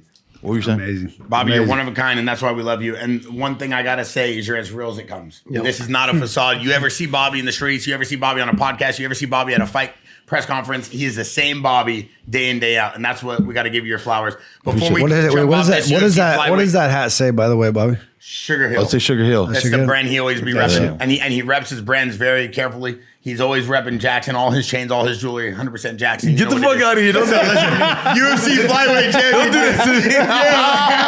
Don't do that to me. If you're looking for the same Cubans Bobby wears, head over to Jaxxon.com. Get yourself right. That's how he always be looking shining, always be looking fresh. Oh, man. Listen, Tyra versus Van. This is round 3. We're going into round 5 right after this. UFC flyweight championship. Before we jump off this fight and go to the main card, the main fight, the reason why we're all here today. Luke, any last words on this Van versus Tyra fight? Man, I think they both had great moments. Obviously, Tyra's just you can't be fighting with your hands down when you're fighting such a good boxer like You this. can if you move your head like Bobby. Yeah. That's Felt the like truth. that. I was like, he got like a little Japanese version of me he was trying to do there, but he don't understand the range yet, or where he could do that at and where you can't do that at. Wait, know? slow down that real quick for the audience. That's a great point. The reason why you're able to move Look, your head so well is yeah. you understand distance, right? Yeah. Like I just saw Grant Dawson. Like on that same card, I had like Grant Dawson, had Jim Miller and Jared Gordon all fought, beat them all. You know, and so all my little dead ops was on my card. Dead you ops, know? yeah. And so, but I talked to Grant. I'm like, listen, like come fuck with me. Like we're fought already. Like let's go chill now and show you, because he don't understand range. Certain things they don't understand, you know? He was like, when you hit me with like a jab, right? No, you hit me with a 2. I was like, no, I hit you with a 2. But you didn't even see my feet switch. Split. You know what I mean? He didn't even see the feet change. I was moving forward, and I just took a back step. As he was coming for it, I already switched my feet without you even noticing. Yeah. TJ, anything on the Van versus Tyra fight? I know we're going to have Van on the podcast this week, but anything specifically about this fight? That right hand at the end of the second round changed the whole fight. He dropped him with that right hand in the end of the second round. It just set the pace for everything else to come. This His is boxing hard. is so clean. Van got hard. Van got hard. Yeah, they both do.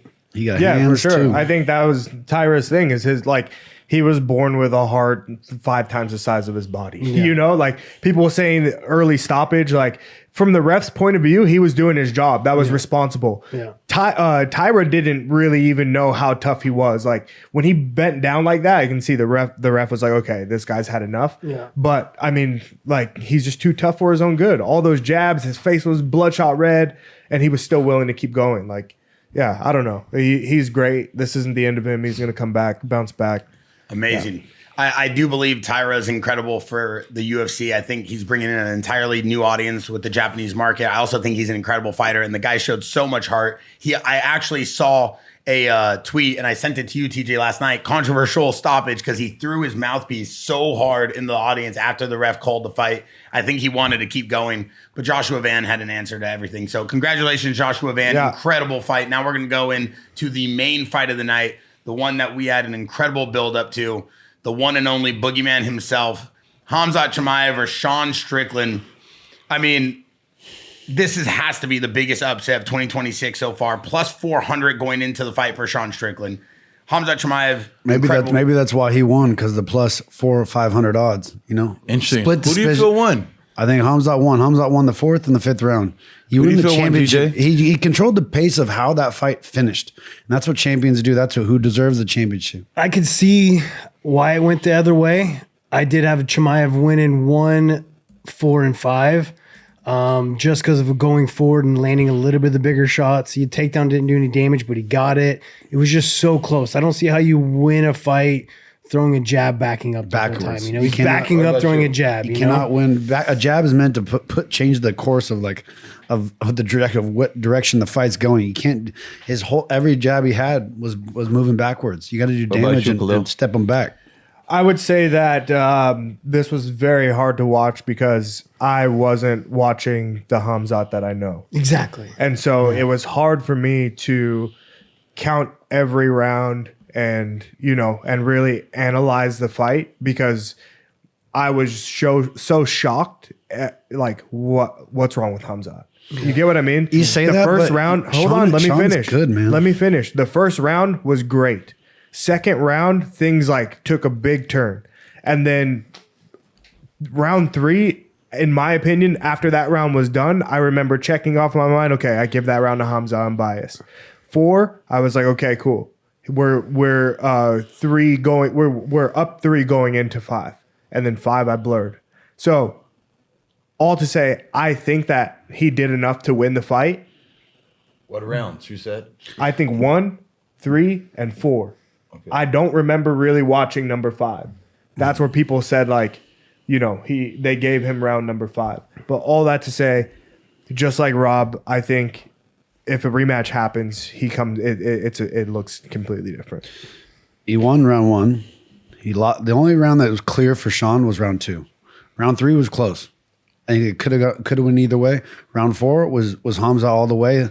He really pushed the pace. He hit him with some bigger shots. He was hitting the bigger shots too. Sean's landing clean jabs, but they're usually off breaks, and it was just like pepper jabs. And then it was setting up. There were setups and they're defensive. And then in the 5th round, he pushed him to the back on his back foot the whole time too.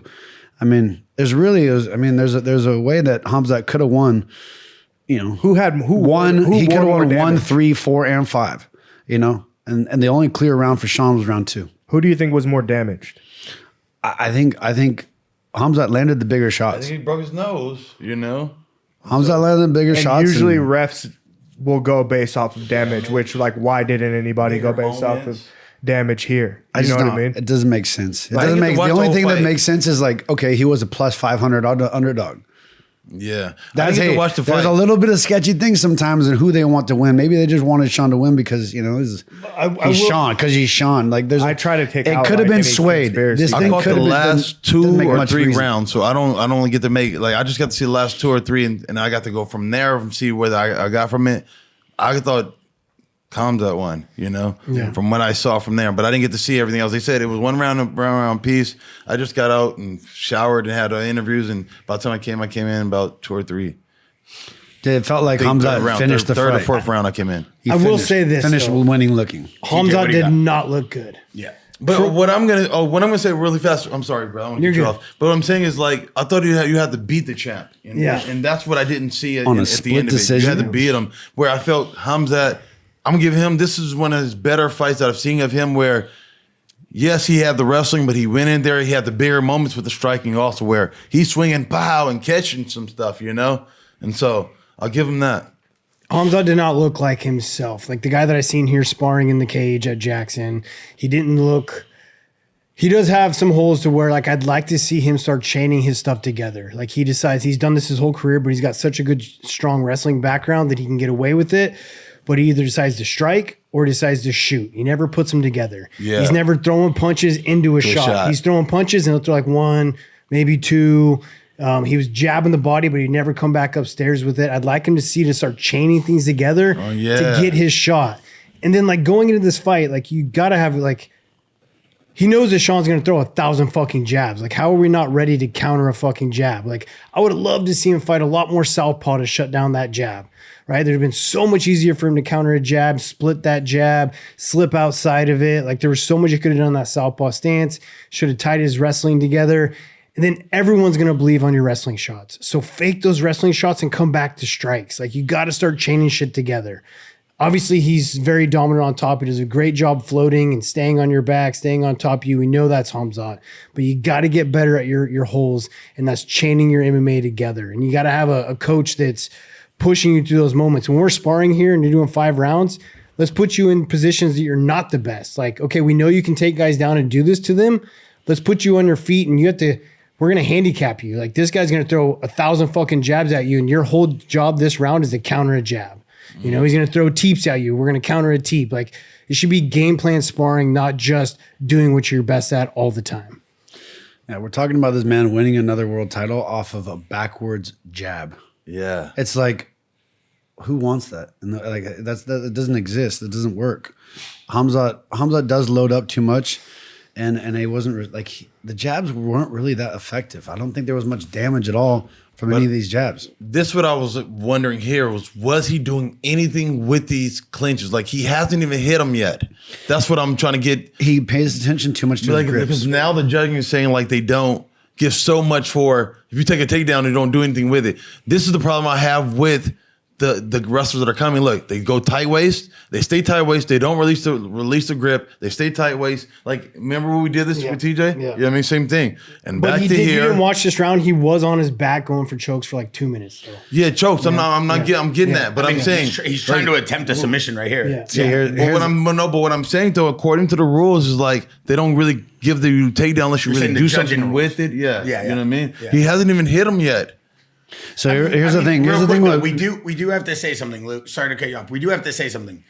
There was all this talk about a weight cut, right? And I do want to bring this up real quick. Obviously, weight cuts play into everything, but everybody's saying you don't make weight. Khalil, you brought up an amazing point. They're talking about the way people step on a scale, and maybe you can kind of elaborate to the audience more. But there is an electronic weight that they measure and they take behind. And then they go in front, and then they do it another way. Yeah. They know whether or not you're going to make weight on the scale before you even step on it. Because after you get escorted there, you step on a digital scale, and then literally you put your pants back on just to step right back onto a weighted scale. So like all this conspiracy stuff and all that.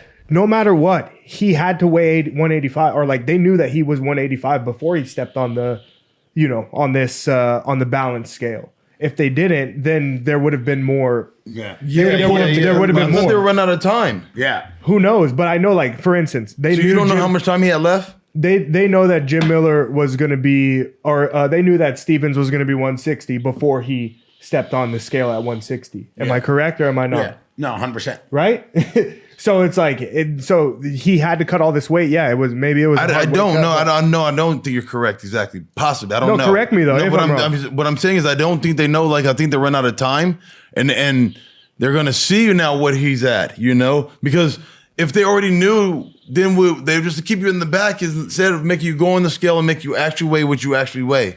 You know what I mean? So that's I'm saying a possibility I think it's more of that. like a ceremonial. I'm thinking like if it was a ceremony, they would already know our weight, and they would just say, "Hey, he already made weight.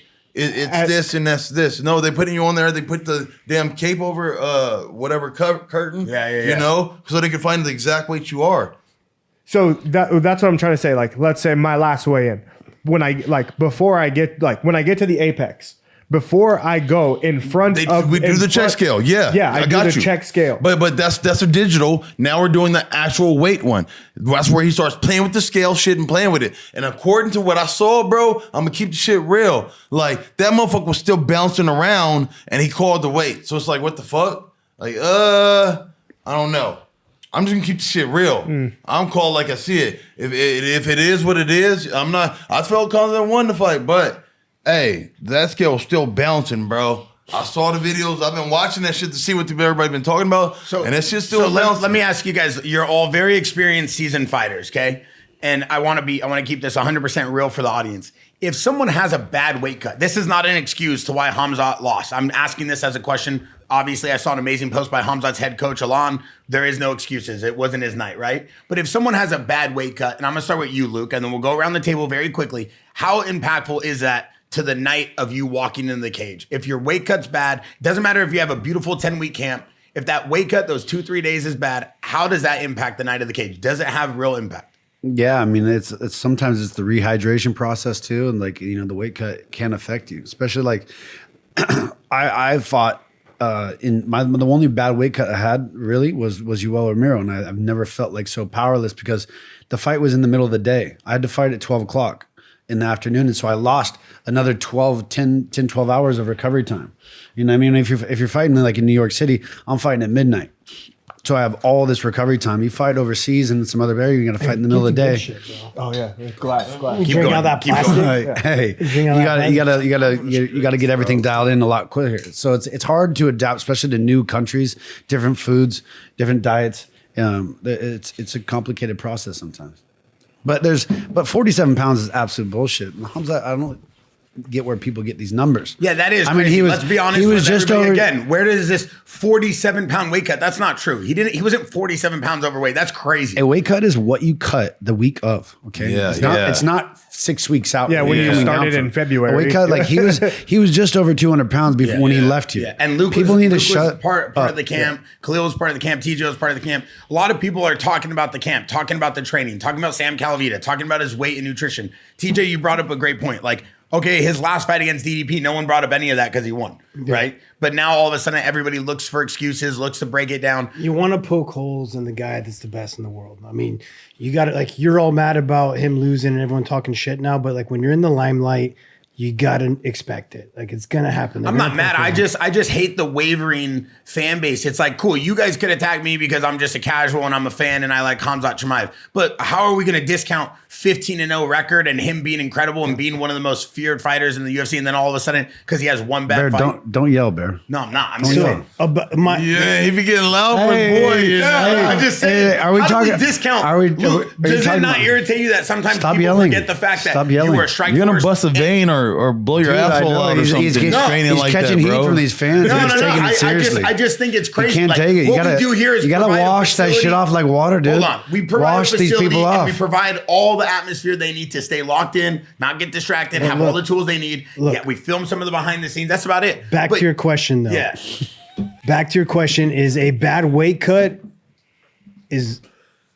can mess up a whole 10-week camp? Yeah, Like the weight cut's almost more important than putting in those 10 weeks of And work. Bobby, you keep it as real as possible. So you, TJ, does this look like the Khamzat Chimaev we're used to seeing? No, it didn't look like the Khamzat Chimaev we're used to seeing. Bro, you guys got to understand how good Sean's just he had an interesting matchup to take him out of the game. He takes people out of the game. Yes, it's really ugly, but it works. It's very effective, and he's very good at getting up. I've trained with him. He's deceiving. His stupid jab is very deceiving. I don't like his style. I think it's ugly. I think it's boring. Hey, hold on. You gotta stop a little bit. That's my little bro. Yeah. I know. I just don't like his style. Sean, He's in the Empire I'm as the well. one who taught him how to fight. He just, you fight with way more style, dog. That's why he got that. So that's crazy my style. point, though. That's my point. Is that we started him out, and then you leave, and now he like Elvis. You know what I mean? He's working on it. He learned how to do He didn't get the system little update. shit. He didn't get the system update. You feel me? Yeah. And so he's still doing that, but it's like, nah, we're doing something way different now. And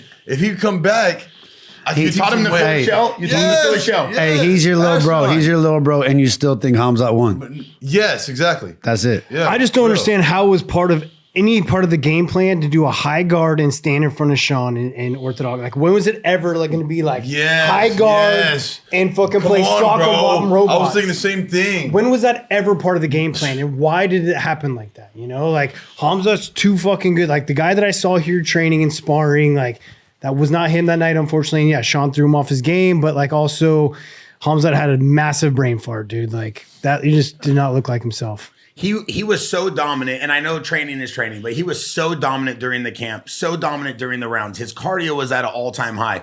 I mean, something was off. You got to give props to Sean Strickland, of course, for winning, right? It's amazing to win a title, but his cardio was off. His game was off. It wasn't the Khamzat Chimaev we were used to. Because John fight like a nigga. He learned how to fight like niggas, and y'all can't prepare niggas for that unless you fucking with a nigga. And you got Khalil, but. This shit different. Khalil, you agree with we this? IE niggas. This is different over here. Khalil, That's you a agree with this? nigga. I can say That's that. a IE nigga. I can say that. He'll tell you, me and Lorenz beat that nigga up all the time, bro. You used to beat up Sean Strickland? Yes. No. I get him up for a concussion. He didn't get me a concussion. We used to beat each other up. Like, when Sean was 18, I was 21. So, come by. I'm a 55er. He's a fucking 85er, you know? I have to fight him. My other homie, Lorenz Larkin, was a heavyweight. I have to fight these big-ass dudes. Johnny Bravo was another heavy, 205er and shit. And so I'm fighting all these guys and shit, teaching these niggas and learning. I learned from Lorenz. Lorenz and I was rocking, and then we started meeting up with Sean. He went over to Millennium and started training with Sean. He was like Sean's main sparring partner. So I came in and started working with him too. And I've been working with him since he was 18 and shit. So it's like, he already learned how to fight with the niggas and learn how to do this jab. You can't teach that unless you've been around it. You know what I mean? TJ, I got a question for you. Hold on, TJ. His way he fight like a Muay Thai. Like he fight all like there's like it's just styles from respect, styles. Like respect. you fought my dog Jamal, and I'm watching you. You fight like, I don't want to say this shit without sounding disrespectful, and I respect you. How can I say it? Like, you fight like the program, like you're supposed to. You fight like you read the book. Has a little slap. You know what I mean? You fight like, Bro, he got such an ease and calmness to him. He Brady flows. and with the an oversized science Bruce and like Lee. I feel like you didn't take the science and now put the swag where Put some athleticism in that shit. you feel Yeah. me. You don't think that guy fights with No, but athleticism? no, he's athletic, so it's like Yeah. that. But it's like that's why I said swag. You know what I mean? Like it's a little bit different. Like for instance, I can throw a push kick, but we do this little setup where you'll throw your push kick, wow, you know, I'll go and throw a change up, you know, Yeah. and then go. It's the swag to it now. Yeah. And only you know that if you been with niggas. Like, I'm telling you, I can sharpen iron, but it's only if you've been with niggas that we doing some other shit over here. TJ, I got a question for you. Strickland survived the back mount with the hooks in for almost 4 minutes in round one. Yeah. Do you think at all, because we know what Khamzat could do you think that was discouraging him? Do you think that kind of made him realize, like, okay, I got to try something different? What goes into your mind as a fighter? No, I don't think it discouraged him because he's been there, he's done that, he's been on people's backs and haven't got the finished.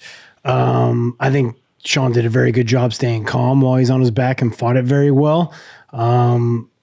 That shot that came out in the second round and pulling guard just baffled me.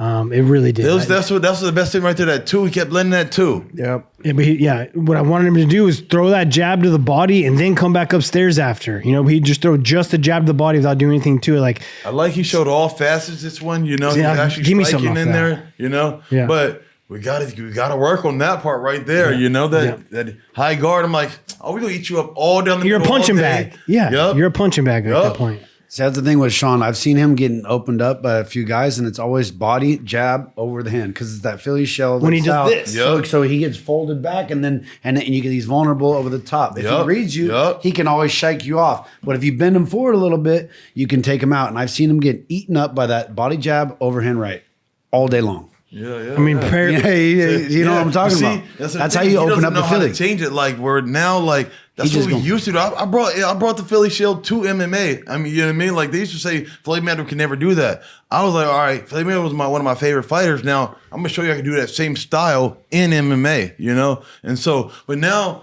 it changes now where the art is changing and you can't. He's still doing the old shit like. That's 1990s music. You know, we're in the fucking 2000s right now. And like we said about relaxation earlier, Khamzat definitely fought. I think he fought better on the feet than he really has since like the Gilbert and the Kamaru fight.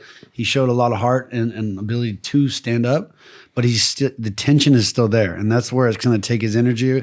And that's why I heard you talk about that during the camp, Luke. You said fighting with tension against a guy like Sean Strickland, who can have a continuous pace, is not the it absorbs the your best energy. idea, yeah. It absorbs your energy. The relaxation gives you more energy. Sean just kept pecking. But you know that's gonna fucking happen.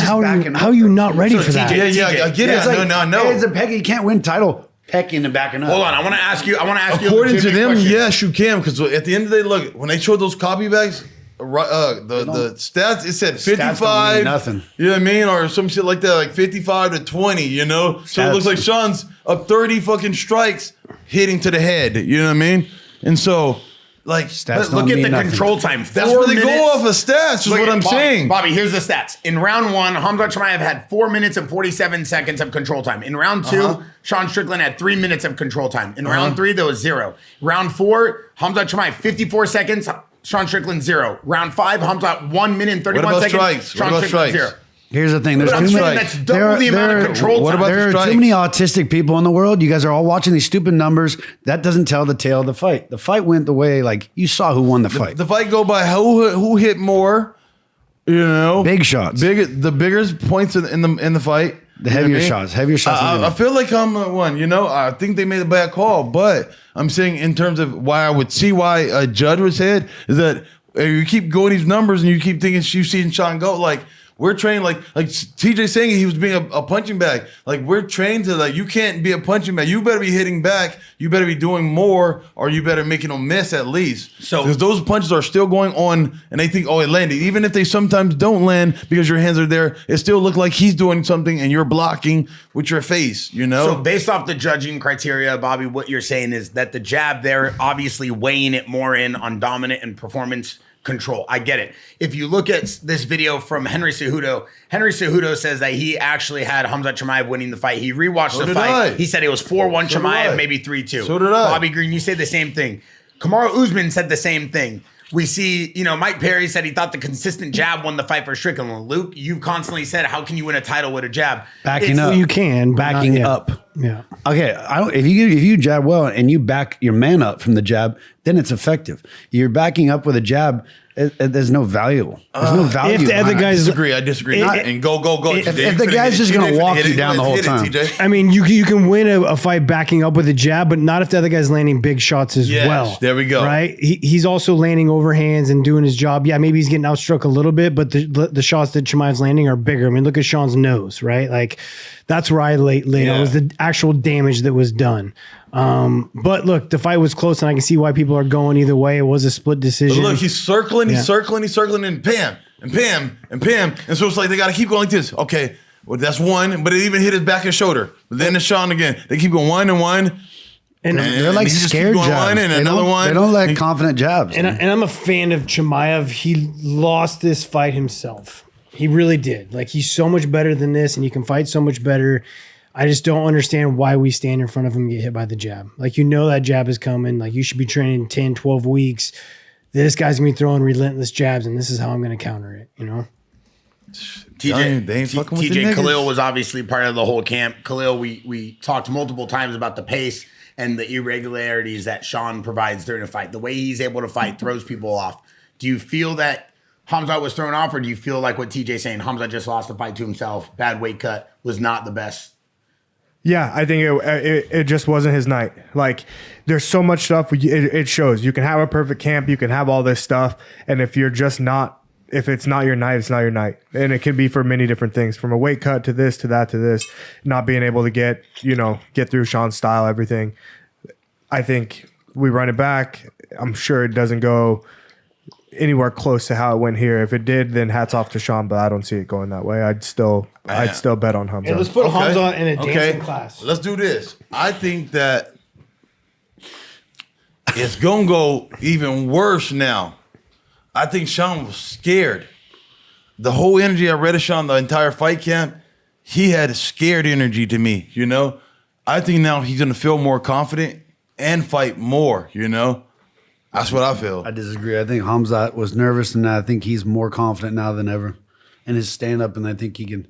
Who knows really what happens, but if Khamzat could just implement more damage on top. He chases submissions too much, where if you implemented more looking for damage shots, getting the hips riding, you can't waste, especially like he wasted all that time hunting a back submission. People waste so much time on the back. You got to rotate to mount. You got to get into like dominant positions and try to really finish.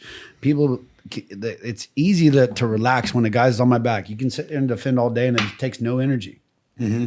And you waste all that ground, all that time on the ground through that process. He just didn't be more efficient with his ground time, like scoring more a little bit more. I think that's would have been shots. Icing on the cake. Committed to the grips too much. He's not like that's their style. They all do that. Like him, Khabib, all those guys, Islam. They would do a lot of tight weights, and they don't want to because if I have to let you go to hit, you got the chance of exit. But if you see the end of Khabib's his career, he started really putting ground and pound on people. I was working with him. In a position where I worked on him with that. Then start banging you, like got your arm locked from the rear, banging you. Put you before we continue. Khalil Roundtree's got to bounce. We're gonna hop in the cage. Khalil Roundtree's out. He's got to go to something very special right now, actually. Yeah, and I will talk about that later. You want to drop something it? Big. Award ceremony. Yeah, something very big. But we're going to be hopping in the cage. I'm going to ask Bobby Green something about his head movement. We're going to talk to TJ Dillashaw. You can't have my secrets. No, don't worry. A little something light. I'm an artist. We're going to learn something about. I keep my stuff to myself. The defensive I don't want to plays show nobody my shit. I was the same way. I'm retired. Yeah, man. Yeah. That's what you go too, when I was fighting the same way, I was like, we're gonna hop in the cage right now. I'm not crazy, no, you're right? the same. We're gonna hop in the cage right now. I'm not crazy, right? I do got to say this. I want to say a huge thank you to Luke Rockhold,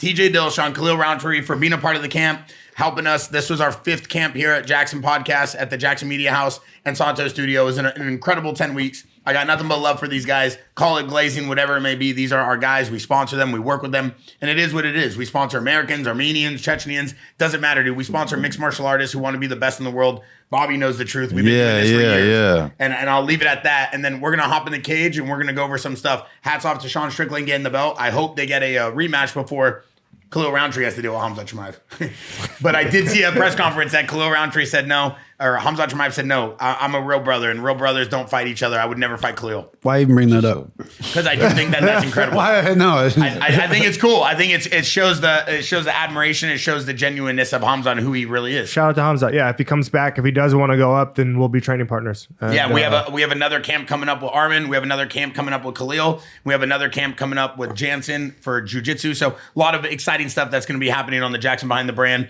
Big shout out to TJ. He's coming back. You guys will hear about that announcement soon. I knew he was going to say that. And I just heard Mighty Mouse last night. I saw a video that says camp, and it's Mighty Mouse hitting pads at Santo Studio. He might be coming back too. Who knows?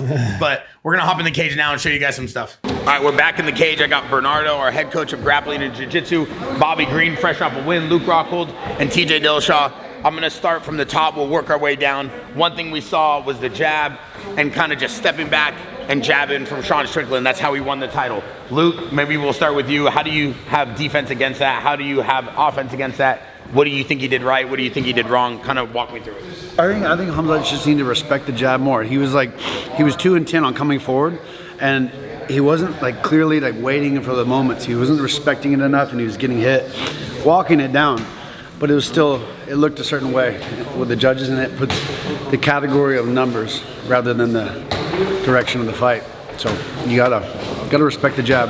TJ, how would you have fought against that jab if you were Khamzat Chimaev versus Sean Strickland? Yeah, depending on the stance, I really would have loved to see him go southpaw, right? If I'm here, it really takes away this angle for him to throw that jab, right? And I'm always keeping my foot outside. Look how much I can just defeat this angle so well, and then I know he's going to be throwing, especially when I'm coming forward.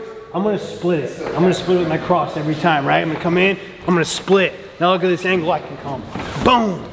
Right, I can step into opposite stances while coming forward. And if I'm fighting the same stance, if he wants to be here in orthodox, I'm not gonna stand here high guard and let it come to the top. I'm gonna be out here, Bobby Green style, moving around, feinting. I'm gonna crush his calf every time he jabs. So look, when he throws the jab, he's gotta put his weight on it. Every time he does that, especially because he stands so tall, I'm gonna bam! Leg attacks, there wasn't a lot of pressure. Khamzat's got great kicks, and for some reason that wasn't an effort. I don't know why it was an effort in the fight. And then also just knowing I'm gonna get out. If I'm fighting orthodox stance and he throws that jab, I'm gonna get outside. he can bring, especially if he's like level changing, boom, boom, right? Because everyone's gonna believe in his level change. So you slip outside, obviously you can slip outside and come back with your right, but if you slip outside, feint, boom, boom, get him to bite on it, light him up with that. It should be always having an answer for that jab. And I'm not standing here letting it come through. Like, why give him the chance to even make this fight close? Why this? I'm out here. I'm moving, right? I'm faking, I'm countering that. I'm hitting my split cross and I'm back in southpaw. He throws that jab, bang, bang, liver. I'm parrying it down, throwing the liver kick. There's just so much you can do off his jab. Bobby, what is it about that Philly shell, the one that you taught Sean Strickland, which you just said on the podcast? You said you taught Sean Strickland that juice. What is it about that you think got him the win? Nah, bro, like, it's just a jab. He got hit up with the jab all day. He got beat up with the jab a lot. When it comes to fighting with like Khamzat, he's got to realize, like, you have a few different ways you can go about things, and you got to find what ways works best. And what he tried to do was a lot of high guard. That's the only thing that cost him the fight, is that you're giving free shots away to a guy hitting you, you know? And so, like, you have 4 different choices. You can, that jab's coming, you can move, you know? You can move from it, you can block it, or you can do that thing he was doing there, or you can do what TJ's choice, which I feel is the best choice, is to counter it. He's gonna same time you and counter it. Same time you encounter it at the same time, you know? I saw when you were fighting Jeremy Stephens, which you got an incredible win, you were switching stance in the fight. What were you doing? You can't worry, you don't worry about my magic. No, I get my magic. Because your swag's different. TJ, maybe you could break down what you saw from Bobby Green during his fight, because he was slipping and he was moving. By the time Jeremy Stephens knew where he was at, he was already too close and he was throwing with his other hand. So, you know what an open stance is? Yeah. What's open stance? Okay. So you're southpaw, I'm ortho. That's open. Okay. You're here, like if you're. No, see, I'm not talking about that. Yeah. I'm talking about something different. What I'm saying is, okay, so you got standard, and then you got southpaw. But then what's this? Square. Square, then. It's square. Yeah. Different terminology. Yeah. Open, but that's what I mean by when I say open. Gotcha. So square stance. You don't have a stance. And so I'll be playing between all of these. These are all ones. I'll be here, I'll be here, and I'll be here. And I did all these different stances. You don't even know I changed it just in these little movements.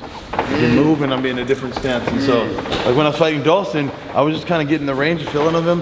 But I was just constantly doing this and I'm moving in and out of stances without people even realizing you're moving out of stances. And people don't realize his power changes when he's switching.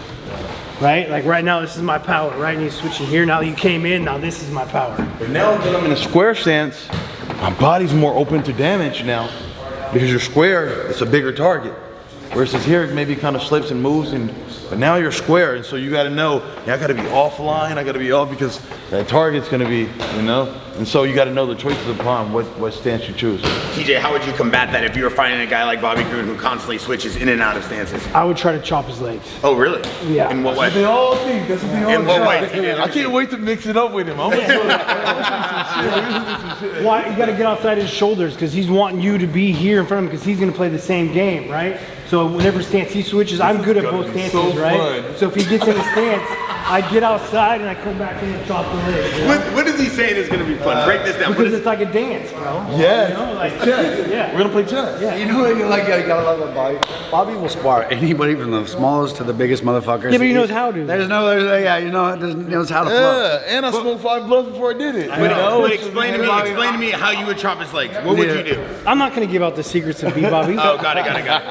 King is king. Keep this quiet. That's what Jeremy thought too. He's gonna chop my legs, and the last guy, Patty and them, that's what they studied for, chop my legs, you know? And so I got it, like, duh, I know you're gonna do that. Duh. All right, TJ, in the heavyweight And I division- wouldn't go for his head. I know you know. Hey, you shut up. He says moving. That's one of the greatest minds to ever do this shit. Fuck that. Don't ask him no questions. All right. Like, Dominic asked me to come on the show. Yeah. And Dominic and him are like this. Who? Dominic and Jeremy. Oh, yeah, they are, yeah. So I told Dominic, I'm coming after the show because Yeah, I know yeah. you're stupid ass. You're smart, you know? Dominic could pick up shit and be like, hey, bro, he got this going on this, but you know, like, nah, fuck that. I'll meet you after. Yeah. Okay, so when we watched the Khamzat Chimaev fight, one thing we saw was when they finally went back to their feet after the first round, Khamzat obviously wasted 4 minutes trying to submit. He didn't waste, but Khamzat Chimaev tried for 4 minutes to submit Strickland. Didn't work. The next round, they stayed on their feet, right? That's when maybe the fight kind of changed. The next round, he was on his back, unfortunately. And then that's kind of when the fight changed, right? Yeah. Okay. So I don't have the exact time. You want to show you how to get from the back to the mount? But that's what I was going to say. So I have Coach Bernardo, which is our head coach of grappling and jiu-jitsu here. Coach, can you and Luke kind of walk through the mount, being in the guard, being out of the guard, him pulling guard, what you saw there? Let me just show one thing here. Like, people waste so much time go down on the back, all right? When I'm on the back, that's back, all right? It's just, you're just chasing here. He's comfortable.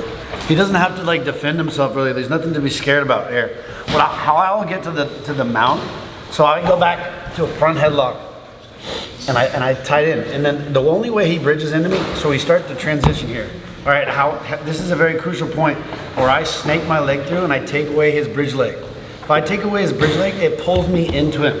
I stay tight, chin tight, and I rotate to the front. Then I get back and mount. Sorry. I would have liked that arm choke. No, but yeah, head arm choke. That's just the transition. People chase submissions. This is my whole point. You chase submissions so much. People chase submissions and they don't get them. Why do you think Bobby would want to do a head and arm choke there instead of doing what you did? No. I'm rotating because I want ground and pound. I'm looking to not waste time, and there's nothing more defeating than be able to mount from back to mount, back to mount. I used to be able to rotate on everybody, and when I do that, you take their energy, and you ruin them as a person. If you just stay on their back, they get comfortable. If you can rotate from back to mount, you fucking own them, and their energy will be gone. That's what. Move with that. If you float, it's called surfing. Surfing motherfuckers on the ground. Like that's how you win. Yeah, I love that shit. Surfing. Yeah. That's Hip dope. surfs, man. You don't grip. Just ride them, ride through, just ride around them. You gotta surf that motherfucker like Shaq. Surf it like Shaq's, dog. What about the cage work? We saw Khamzat using the cage a little bit to try to get Strickland down. We saw Strickland kind of He use does the a cage good to job get back dragging that leg out. Khamzat does it. He's done it in a lot of fights. Coach, can you kind of show us on Coach Bernardo what he does right? Yeah, he gets a body lock really well. We always know he gets a body lock, right? And he's here. He's trying to put the weight in your hands, but it doesn't always work. Guys get back to their feet. He does a really good job with his leg, bringing it out, put weight on his hands. No, he keeps the weight on his hands really well. That's why he never lets go of his body lock, because he keeps guys on their hands the whole time. He's able to float this way. But when they get back up, and all the time they get here, and then he's dragging this leg out, making it here, and then it's down. So he does really well with that, right? Yeah. But Sean didn't let him get there very many times, you know? Coach, did you see something from that position that you thought Khamzat could have done better, or you thought Strickland was doing?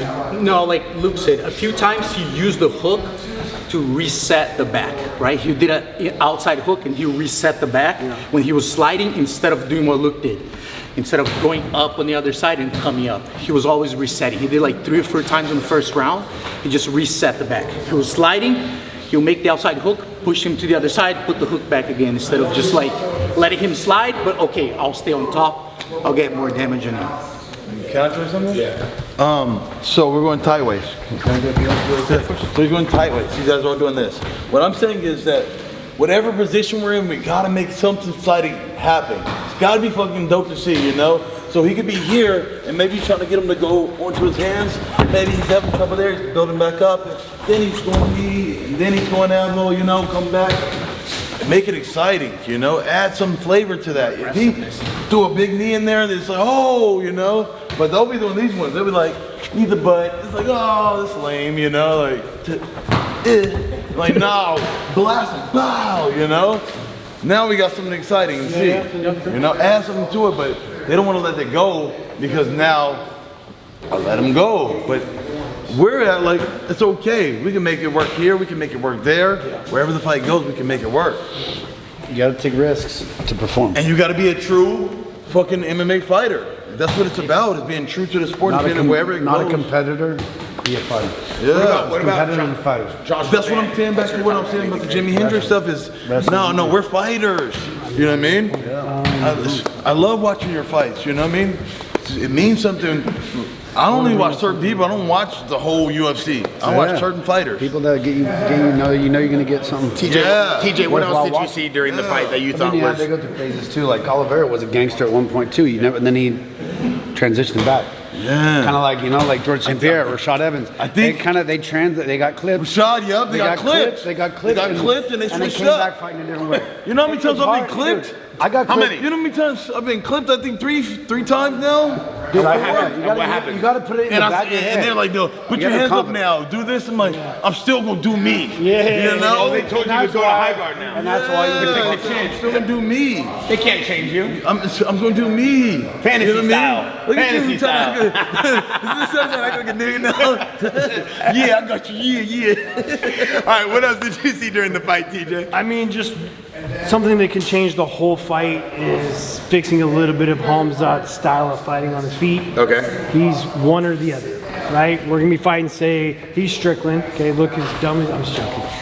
All right, so out here fighting, and he's either one or the other. Like I said in the podcast, he's either gonna shoot or he's gonna strike. Right? He's out here, he'll take a shot without throwing it, and just like dives in. Luckily, he's strong. He can pull these powers in. He can get your back because he's really strong at wrestling. But we need to start putting the punches in with the shots and shots with the punches. As soon as he starts blending that technique together, he's going to be unstoppable because of his strength and wrestling, right? Yeah. Like if I'm jabbing this body, I'm going to use something off it eventually. It's just like a level change. So then I'm going to fake like I'm jabbing the body, come upstairs, then go back to my shot, right? Check leveling, like I'm going like two body shot, right? Or and all his jabs were just one jab. Yeah, it was just one jab.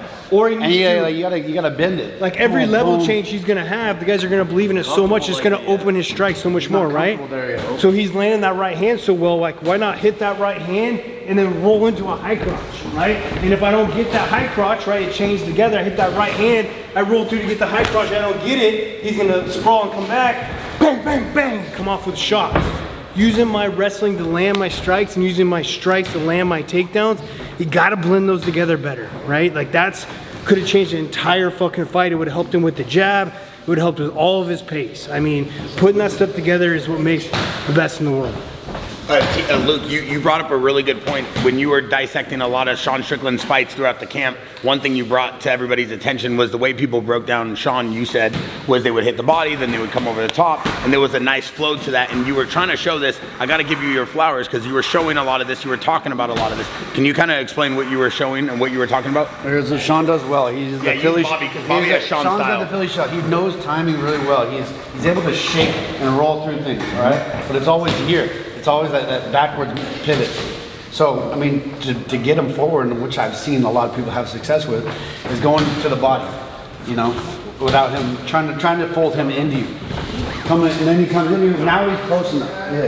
If I just start trying to hit him, he's gonna roll me, and I'm never gonna hit him. But if I can fold him a little bit in, boom, I can land that shot. And that's the shot that I've always seen to open up that kind of a Philly shell style, because it's so about timing and reading the distance. So breaking that distance, understanding, and then executing. And that's what I've really seen work against him. And Bobby, you talked a lot about, it's like playing music. You got to snap the jab a little bit. What do you mean by that?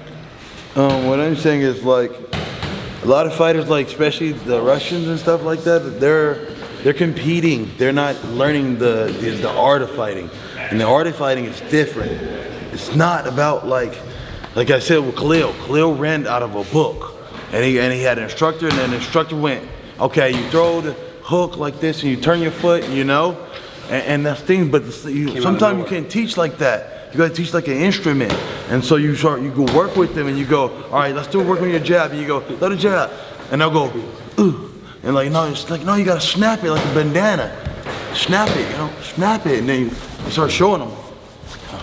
Okay, that's a different punch than this one, and so you learn how to change the punch. So snap it, and then they see it and they keep seeing it and they see it. Sometimes people aren't learners, like you could just tell them they got to keep seeing it over and then okay, and then they keep seeing you do it, and then you watch them show it in practice. So, all right, this is how I do it. Now they try it. It's a dance move now. I teach them like a dance move. All right, do the dance move. Do that. All right, yeah, okay. Once they start getting it down, then they can start playing with it. It's different ways. Two different dances. You got his dance and then Khalil walk into it. Yeah, see what I'm saying? Yeah. Hey, insane. Hey, I I got the best guy to combat this argument. Coach John, come in here real quick. That's what I'm saying. So we got Coach John Wood in the house here at Jaxxon Media House. You never know who's gonna be in here. But it was like, Hey, perfect timing. motherfuckers, like just black dude from Thailand, just like, what the fuck? One of the best coaches in the UFC, Coach John Wood. Luke Rockhold, can you explain to me the dance you believe Khalil Roundtree does? And then, Coach, maybe you could break it down for us. What do you think about Khalil's style? Is it a dance? It's sick style. I don't know how it works. It fucking works. What do you got? Add in because it's his traditional Muay Thai. When guys start doing it, some guys get real scared of that. After he's landed a couple of those kicks, and then he's gonna blast you. There is really nothing to it other than just. I always tell him when we're in control of the fight and you want to have some fun. We call it athletic Thai. I don't have him quite doing that much, but I mean, if you start seeing that, guys go, oh shit, I'm gonna start getting kicked. I mean, he's gonna do something. He's gonna start blasting kicks. But So you kind of, when Khalil Roundtree came to you, did he already have this Muay Thai style? It was, like that was something he's always loved is the Muay Thai. Got it. And then when he went and spent his stint in Thailand, he came back. It was pretty aggressive. He came back, it was pretty aggressive. This motherfucker, like, But that's part of it. And so we've learned ways to use that in his camps. We've learned ways to put that in to where it does go effective, especially if we're in control of fights. I just don't have him do it the whole time, though. Maybe we could break down something that you saw specifically in the Van and the Tyra fight. Yeah, man, that was obviously one hell of a fight. And, no one was expecting it to quite go like that, especially after that big shot was landed that flat backed him. For him to come back like that, it made a hell of a fight. The one thing with Luke, can you come in here, be Van or Tyra? the one thing with Tyra, Van couldn't miss. He was hands down. And he was just eating those jabs, and that was one thing. I'm a big fan of the jab.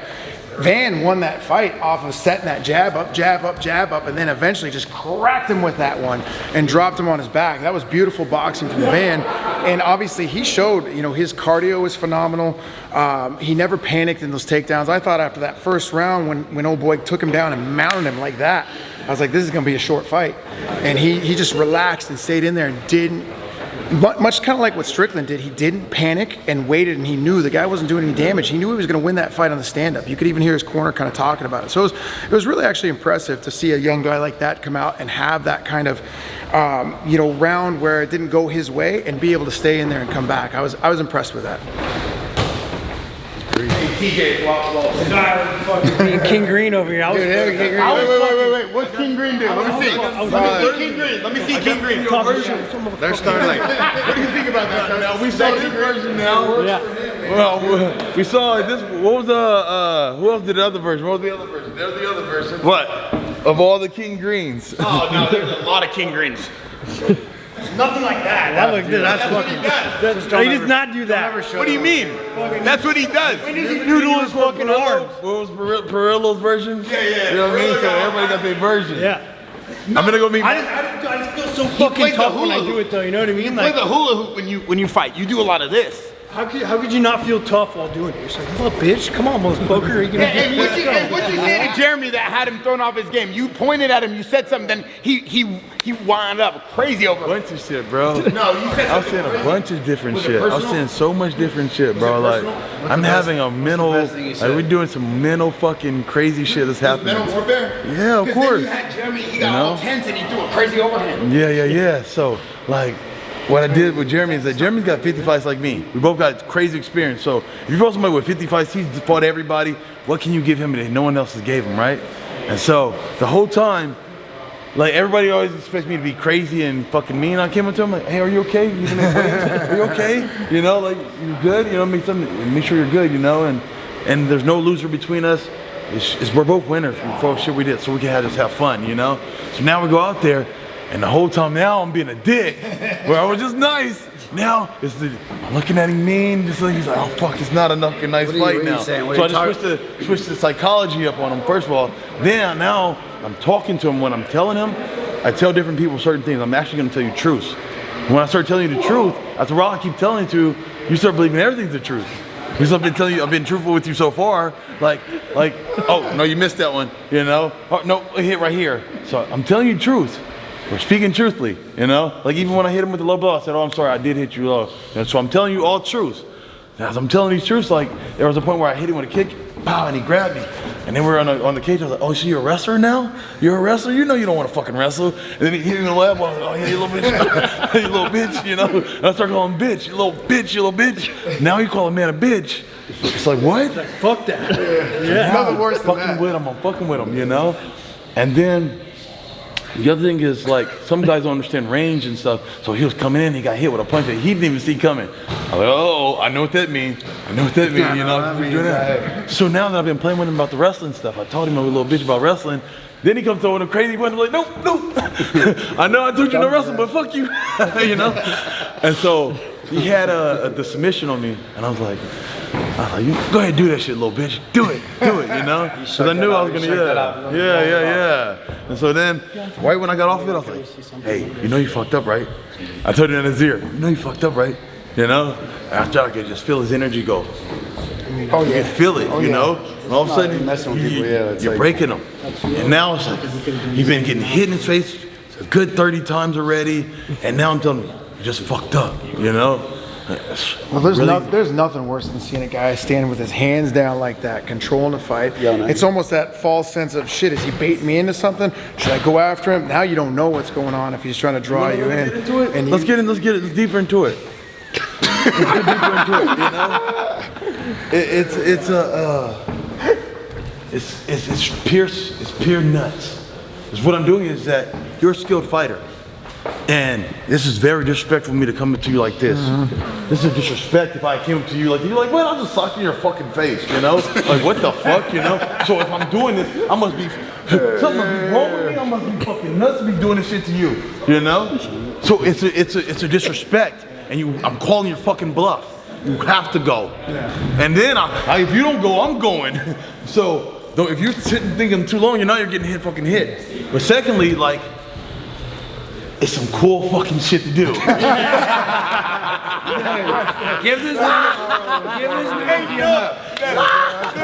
we need a BMF. You gotta be fucking There's nothing strategic about it. You've seen Point Break, we need right? a Bobby I'm fucking motherfucking belt. Brody from Point Break, you know? From Point Break, where I'm riding a fucking wave, bro. How do you know Point Break? I'm fucking out there riding a fucking wave. The killer ones that nobody wants to do, I'm trying to do those fucking waves and do that shit.